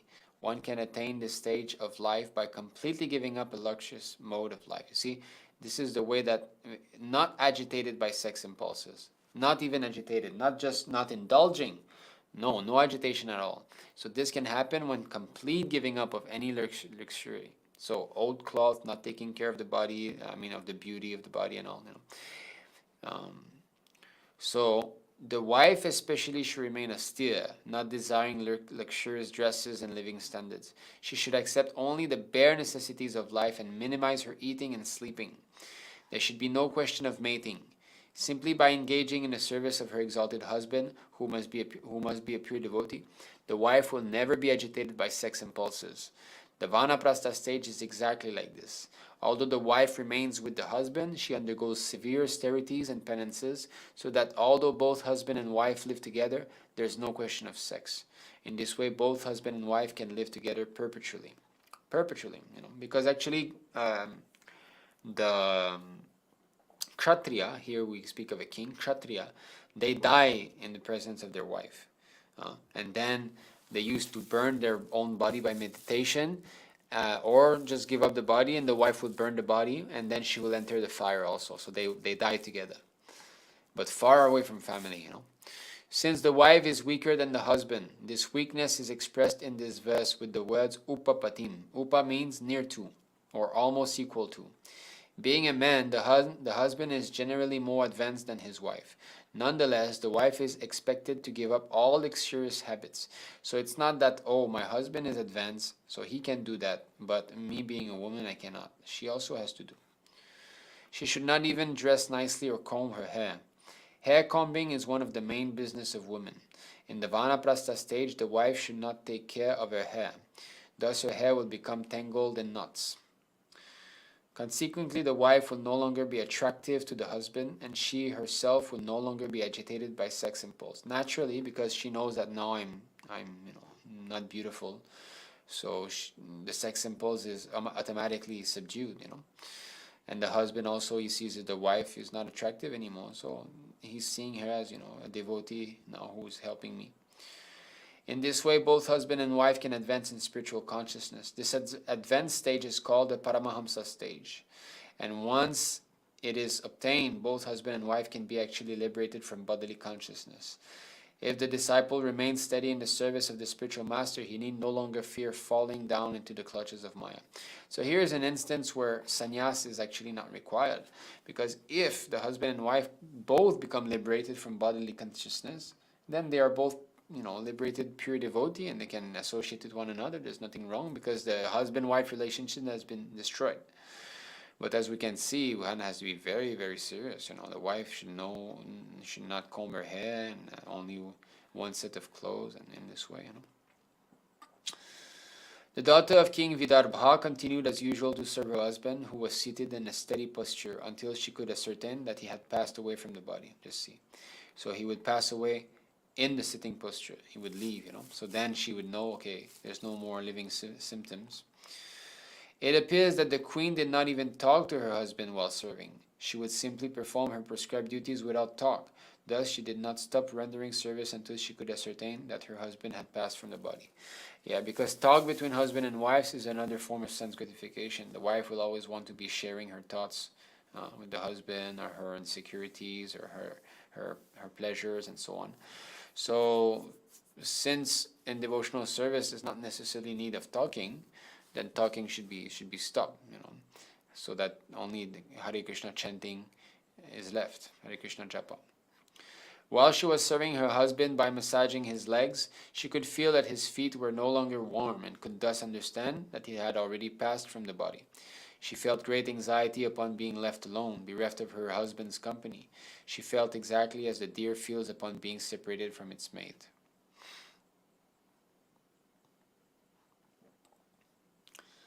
Being now alone and a widow in that forest, the daughter of Vidarbha began to lament, incessantly shedding tears, which soaked her breast, and crying very loudly.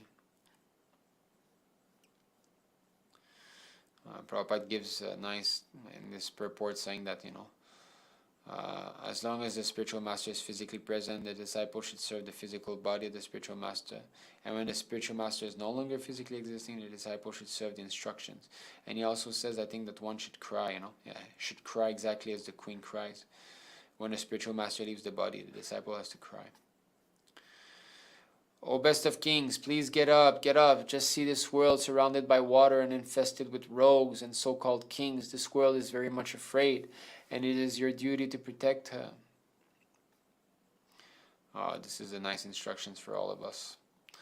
Whenever an acharya comes following the superior orders of the Supreme Personality of Godhead or his representative, he establishes the principles of religion as enunciated in Bhagavad Gita.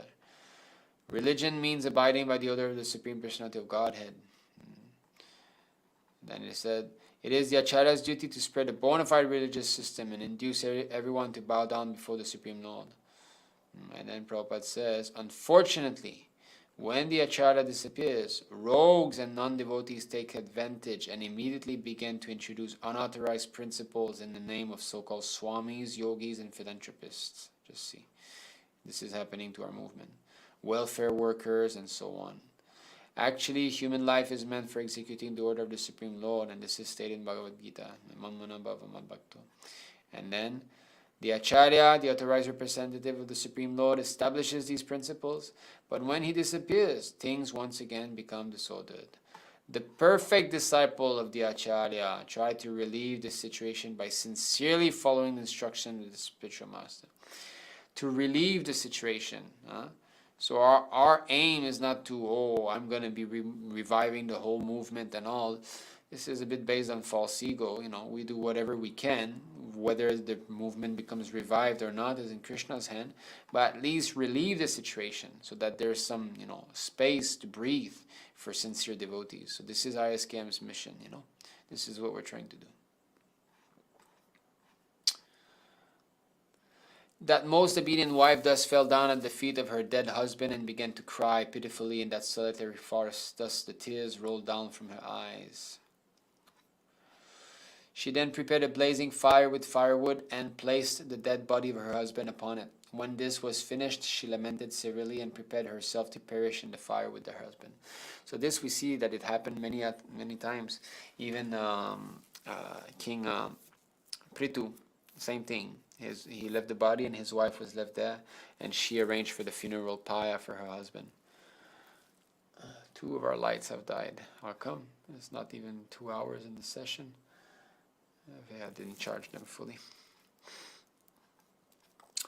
Okay, I think this is it. My dear king, sweet words, Brahmana came. Okay. Alright, I think this is it. So, alright, I think we can maybe start with the questions. I still had some other places that I wanted to see, but I think it's a long way now. So let's go in the comment section. Okay, so Hare Krishna, all of you. Thank you very much for coming. Hare Krishna, Hare Krishna. Thank you so much for joining, all of you. Thank you very much. So Manu Prabhu is saying that is the story of King Perijan, who turned into a... Oh, okay, King Puranjana. Typo, right? They correct. Who turned into a woman in the next life because he was a miser and attached to his wife. In the next life, he got married to a king. And then, yeah, so actually this is what we've just read. Yeah, so your typo you saw. Okay. It is like gracefully accepting death instead of running away from it and trying to forget it. Well, yeah, we have to prepare ourselves for death, because what's the use of all this big talk of, the philosophy and, yeah, we're not this body and this and that if we are still afraid of death. The whole point is to become fearless. What is the use of all this chanting Hare Kṛṣṇa and everything? At the end, I'm still scared, and I don't try to prepare myself. So this is the whole point, that let us get ready. But if we also become afraid of death, then what is the use? And we should know how to die also. And this is what we've been discussing today. This Vanaprastha stage is to learn how to die, not to lament in front of all our relatives. That is not the way to die. How to die is this. He is called undisturbed who goes to an unknown, remote place and, freed from all obligations, quits his material body when it has become useless. Go to an unknown place. Not that I'm going to that place, if you want to come and see me, No, nobody should know. You should just leave. Remote place and free from all obligations. And there you die. Not that people will know where you die, or he's in the hospital, or go and visit him, every day and bring him something. Not like that. Some unknown place. This is like how Vidura, he convinced his brother that you should leave this place here. And he left with Gandhari, right? What is his name? Dhritarashtra. He left in the middle of the night with Gandhari. They left. And Yudhishthira Maharaj, was trying to find him. Where has he gone? Where has he gone? And he realized that, my uncle left. So he did not tell anybody. He just left, Don't find me. Don't come and disturb me again. So that's the way to die, And and fear of death is there for the karmis. But the devotee should not be fearful of death, He should prepare himself. Of course, in the beginning, we're still all contaminated. But that's the aim, to become freed from the fear of death. This is 5.19.14 Bhagavatam. Materialists are generally very attached to their present bodily comforts and to the bodily comforts they expect in the future. Therefore, they are always absorbed in thoughts of their wives, children, and wealth, and are afraid of giving up their bodies. You see? Because we are absorbed in these thoughts of wives, children, wealth. So that's why Vanaprastha, boils down this. And by boiling down this attachment, we will naturally give up, diminish fear, which are full of stool and urine. If a person engaged in Kṛṣṇa consciousness, however, is also afraid of giving up his body, what is the use of his having labored to study the Shastras? It was simply a waste of time. So that's the test. Not that I'm shaking when, there's some fearful situation that can cause death. No, we should be ready that, okay, if death comes now, let me get ready, let me get prepared, let me think Hare Kṛṣṇa like that. So we have to prepare ourselves. Okay, Hare Kṛṣṇa all, Hare Kṛṣṇa everybody. Thank you all. Hare Kṛṣṇa, nice service, and you explained well, class. This is Prabhupada's blessing that, he's actually, we're reading his books, The class is nice because we're reading Prabhupada books together. Bhakta Sai is saying, Prabhuji, is Vanaprastha life mentioned in other class of religions as well, like Islam and Christianity? So I'm not so much, I do not know, Prabhu. Well, I know like Christians, they have like monk also, things like that. But generally, maybe, I know Buddhists, they have like chujya, which means you leave family. So, the same kind of detachment from family life is also found. Hare Kṛṣṇa, I think I've missed it, but what happened to your right hand, Prabhu? Yeah, in the beginning I've said, So I'm just have some skin problems, so I have to put some cream and keep it there so that it acts better. This is what the doctor recommended. Hare Krishna Prabhu, how can we follow brahmacharya as student in college while working for a few years? I'm planning to work outside after studies for almost 2 to 3 years before I join full time. So brahmacharya, what do you mean brahmacharya is not simply restraint from sexual indulgence. That is one of the limbs of brahmacharya. Brahmacharya means Brahman. You should be fully engaged in Brahman activities. If you're going to work, you're not a brahmachari. You might practice celibacy, that's one thing, but brahmacharya means celibate student, Prabhupada puts it, the translation. Celibate student. So celibacy is there, but student means you must be under the care of the Guru. Brahmacharya means one who is ruled by Guru. He's a brahmachari.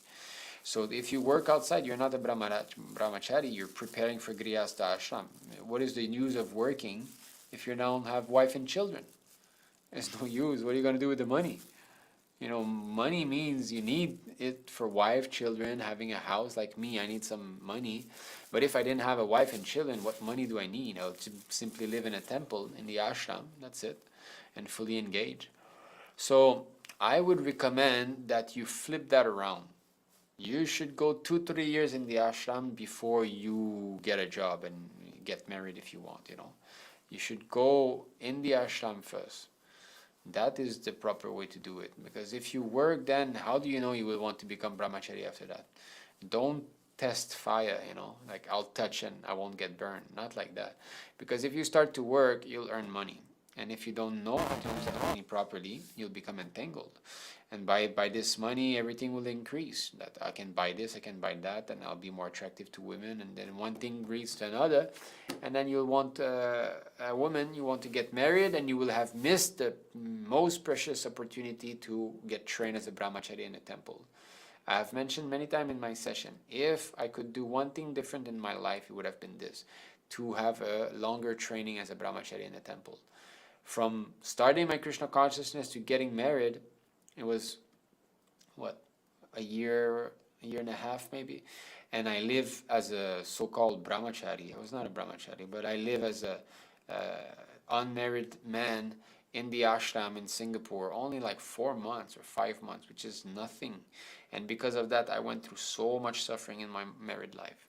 When I married my wife in the beginning, it was hell at times. You know, not always, of course. We had some good times, but a lot of, you know, hellish, because I could not control my senses. So when you indulge in sense gratification, you must suffer. There's no other way, you know. You must. And so if you are not trained up on how to navigate spiritual life, you're not trained up to be a proper grihastha, how are you going to be able to be happy in grihastha ashram?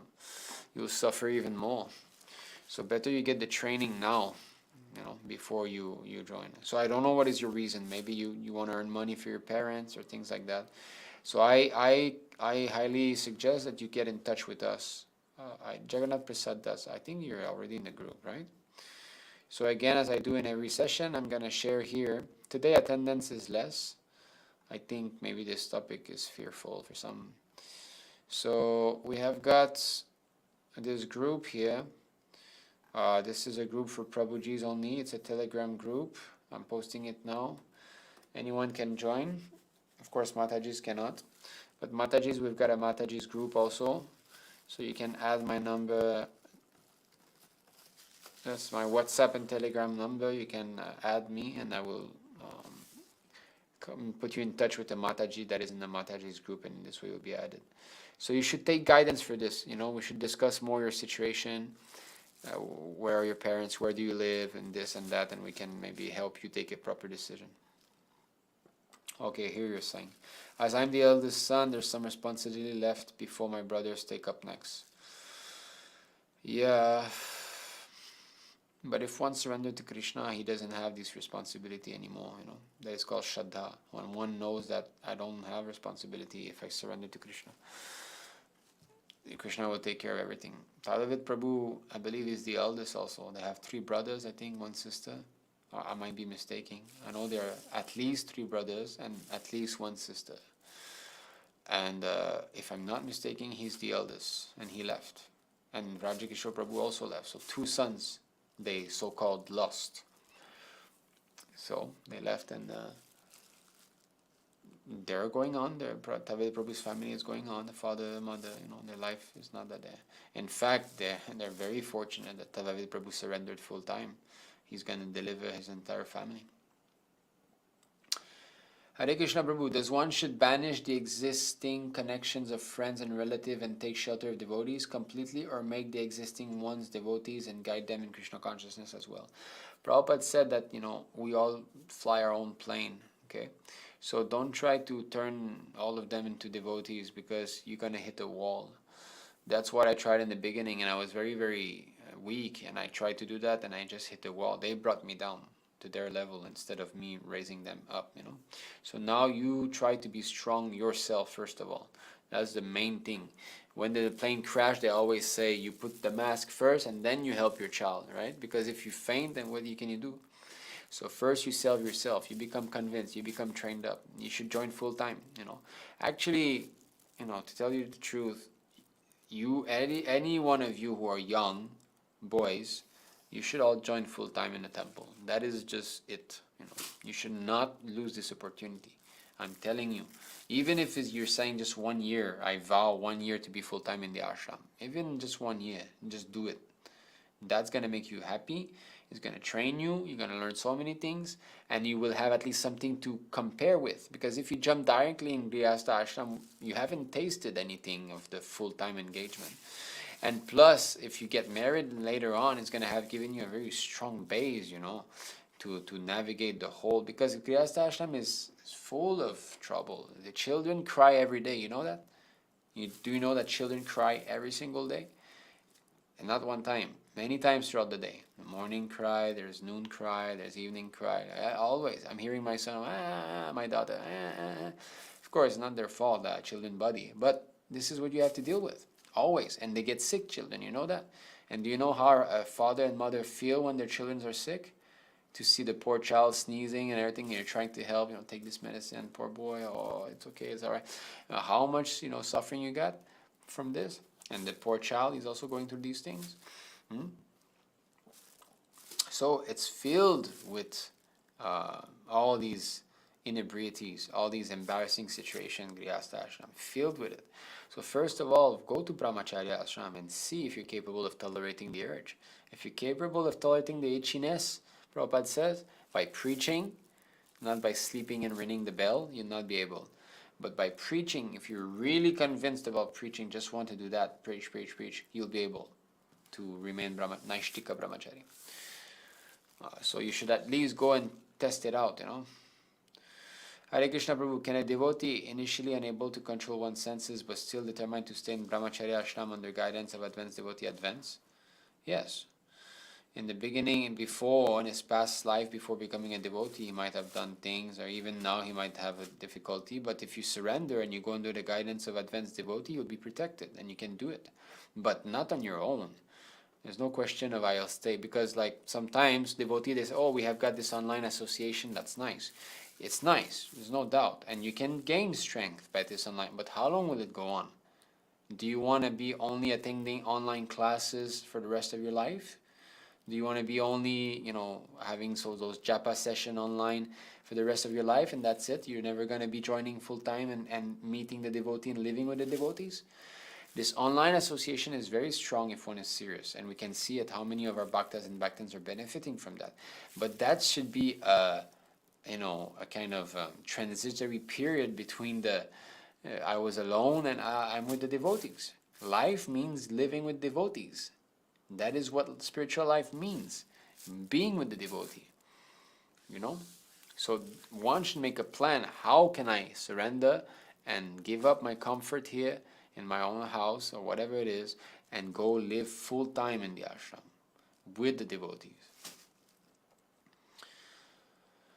This is a fact that Krishna engaged the best of the best to kill the best of the best. How do we answer the rascals who will say Krishna was killed by an ordinary hunter, he's weaker in his family?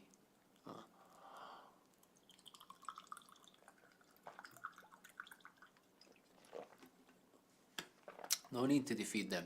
This is the whole purpose of this lila. Krishna says that he did this pastime to bewilder such rascals, so that they think, you see, your Krishna is an ordinary man. All right. Think like this, my friend. Go on rotating in the cycle of birth and death. Hare Krishna Prabhu, there are a class of society in India who goes with surname Yadava, claiming they belong to the family of Krishna. I believe as we know, one grandson of the Lord has escaped. Yes, as we saw, he was enthroned by Maharaj Yudhishthira, But this was cut off later on also. Okay, Vrindavaneshwari Mataji saying Mrigari. Yeah, so that was the name. Prabhuji, naturally the attachment to parents as a single child is strong. How do I reduce this bond and eventually don't think too much about pleasing my parents or worrying about them? You must associate with devotees who are renounced. You must hear from devotees who are renounced. So Tadavid Prabhu managed to cut off the bond with the parents, even though he was senior. So you associate with him, take guidance from him, hear from him, reveal your mind to him. He will help you out, And you must hear, you must hear, you must hear, you must chant, and you must pray to the Lord. My dear Lord, please help me to surrender. Help me to surrender. You cannot do that artificially. Renouncement is a effect. It's not a cause. Not that I'm renouncing. No, sir. You cannot renounce. Surrendering to Krishna is a blessing.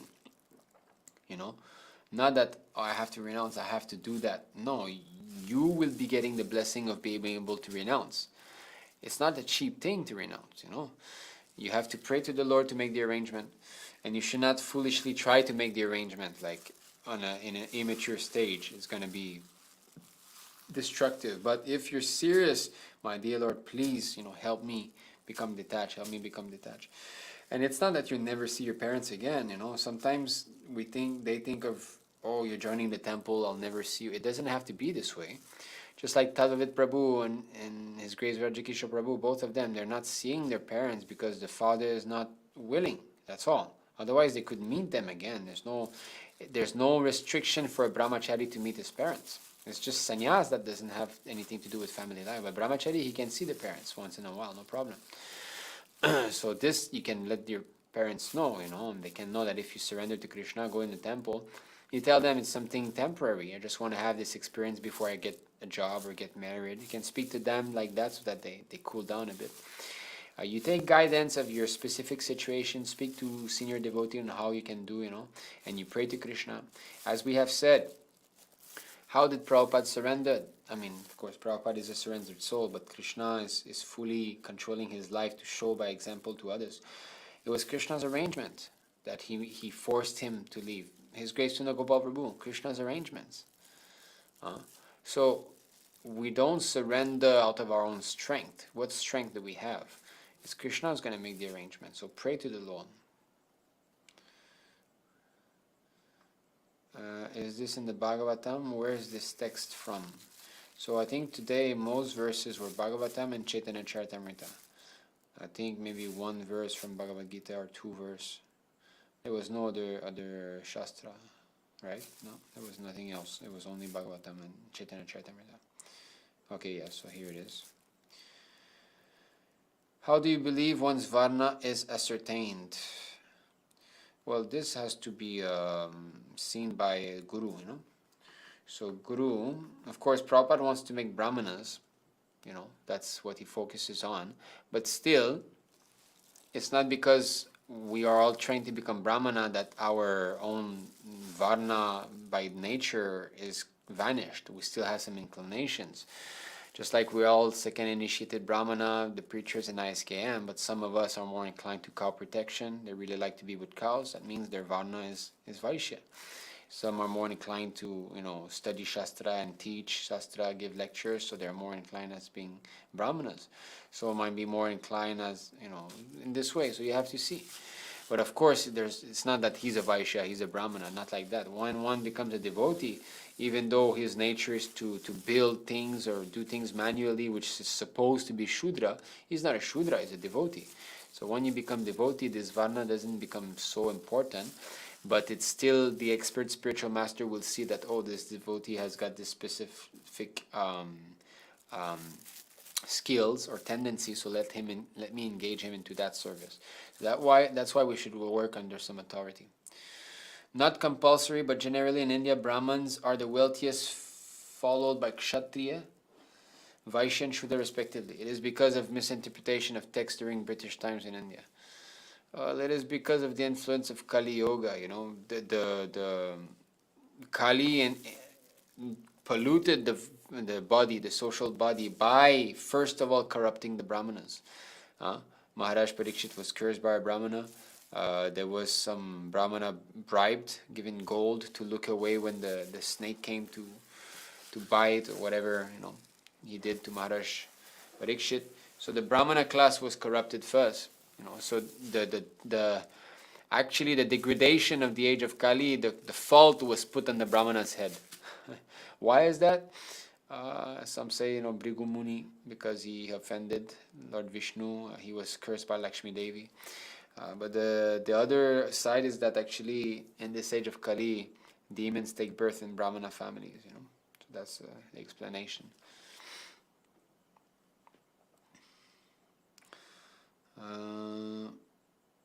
That sounds corrupted, Taj Pratap. I would like to know how Varna should be determined according to authoritative text. It's not clear to me. Yeah, it's quality and work. No, it's very clear. Krishna says in Bhagavad Gita, it's quality and work. Before, it used to be more by birth, when really families were unmixed. Practically speaking, you could know that, okay, the son of a Brahmana family is a Brahmana for sure, because, since Brahma all the way to now, only Brahmana, so practically. But, intermixing of races and all, and influence of a religion and so on, so on. So actually the real way is quality and work. Krishna says, Chatur Varnyam Maya Shrishtam Guna Karma Vibhagasaha. So according to Guna and Karma, so what are the quality of the individual? What are the work of the individual? Then you read Bhagavad Gita, you go to chapter 18, all the verses are there. You go chapter 18 Bhagavad Gita as it is, and you go towards verses, what is it? 40 something, 50 something, anyway. So the quality of a Brahmana is there, the quality of a Kshatriya is there, quality of a Vaishya, quality of a Shudra, quality and work. You just read that. So this is how it actually ascertained. Hare Krishna Prabhu, Dhanvat Pranam. Prabhu, how do I find financially planning for family needs, example for health, before rendering full-time service? So I believe you have a family, is it? Or is it your parents you're saying? So this I don't know. But as I said, if one surrenders to Krishna fully, Krishna will take care of all this. But because we're not so advanced, then if really some family member depends on you, then you can get a job. It's not that we're saying, if you get a job, if your spiritual life is finished. No. We have many devotees who are working in Singapore, and they're doing well in their spiritual life, but they live near the temple. So if you want to get a job near a temple, near one of our temple, and you give big donation to the temple. Don't keep everything for yourself, because this is gonna play on your mind. You're gonna start to become bewildered. The money you must give up, because this fruitive mentality of working, this is what we have to get rid of. So the way to do that is first of all to give the result. So give some big donations. Don't keep everything. And the rest you can use for your family and so on. But you should live in the association of devotee. That's the whole point. What is the ideal age to enter Vanaprastha life? So we have shown it's 50 years old, but of course, there's different. Okay, Krishna grew up in Yadava. Krishna didn't born in Yadava, he grew up there. Skipping and getting 75% seems like best deal, Prabhu. Is it possible? Like, I live in a central city in India, and atmosphere here is very bad, full of lust, captivating the mind. Yeah, so that's why you should go into a temple. Then you will know. If you go in a temple, then you'll be protected. How does Guru guide Kshatriyas? Well, anyway, of course, now we're going a bit off topic. I like that the questions remain on the topic. So, but just for example, Prabhupada had some disciples that wanted to run for mayor. It happened a few times, So Prabhupada, he guided them. You should do like this. You should do your campaign like that, and so on, and present our principles. So someone who's interested in becoming the mayor, becoming in politics. So he's got this Kshatriya nature. So Prabhupada did engage his disciples in that aspect also. Okay, so we've finished all the questions. There was one. It's unfortunate that I cannot find this. Actually, there was one last quote that I would have liked to speak of. Okay, I think it's here. Yeah, all right. Oh, I found it. Yes. Okay. So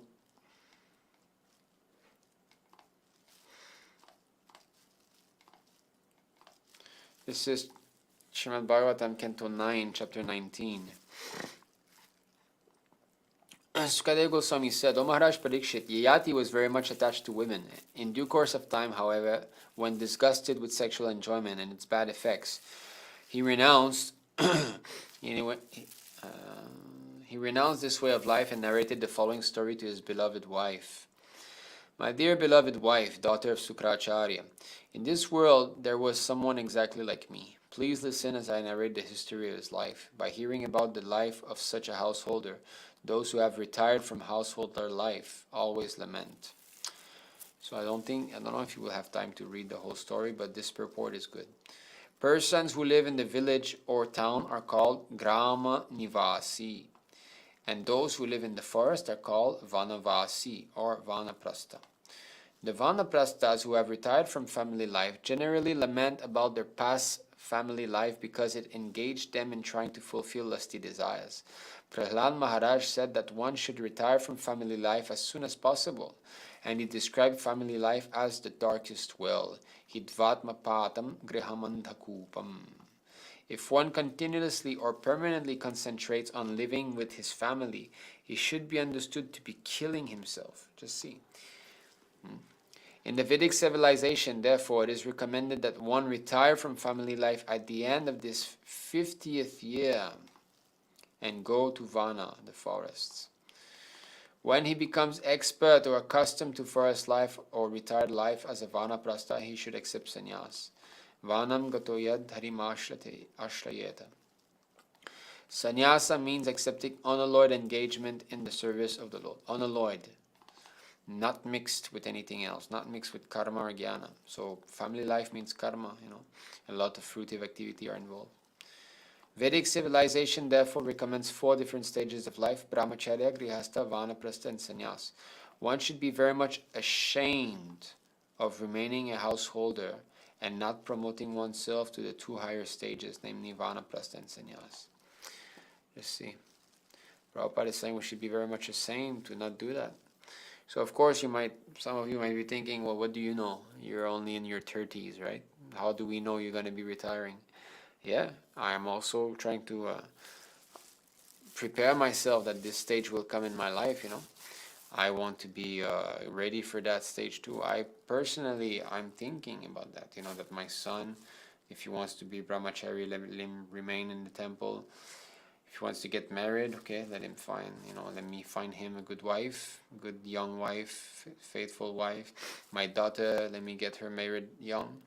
And in this way, with my wife, then we can preach, That's how I'm seeing. I don't know what the Lord will arrange for me, but this is my desire, that when my children are settled, that I can focus, I can go on preaching with my wife. She will be my helper. Vanaprastha stage.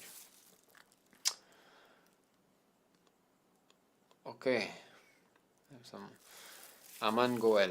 Hare Krishna, what does it mean, soul in Vaishnavi, Mataji? Body may have to born again in Vaishnav, Prabhuji, body to complete remain bhakti made after Vaishnavi in this human form of life? No, not necessarily. We saw just now that if she has got a pure devotee husband, she can go back to Krishna also in this life.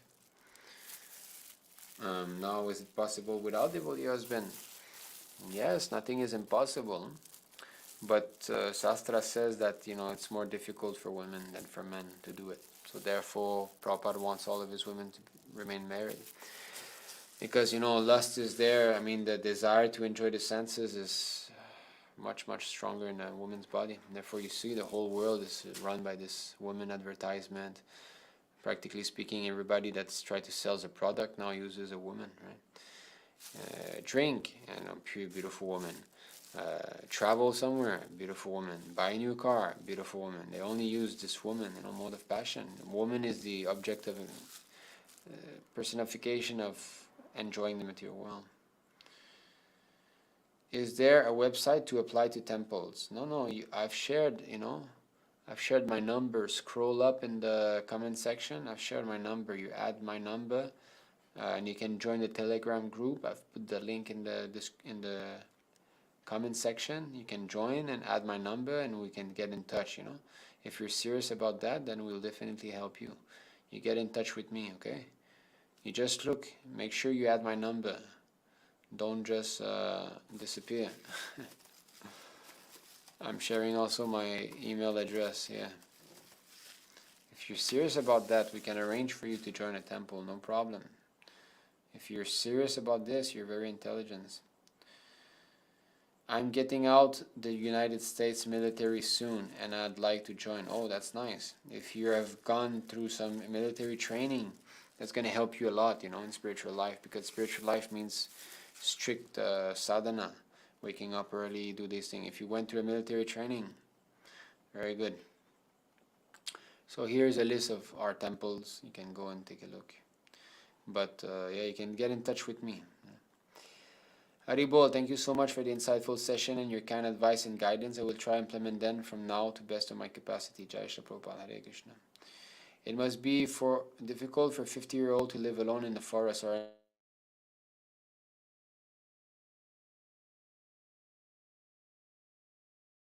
people were much more advanced spiritually, and much more austere. Now it's not possible for that. Now vanaprastha means you preach. You live in the temple or next to the temple and you preach. Prabhupada, sannyas is not compulsory to be taken if dharma wife is supportive in vanaprastha, isn't it?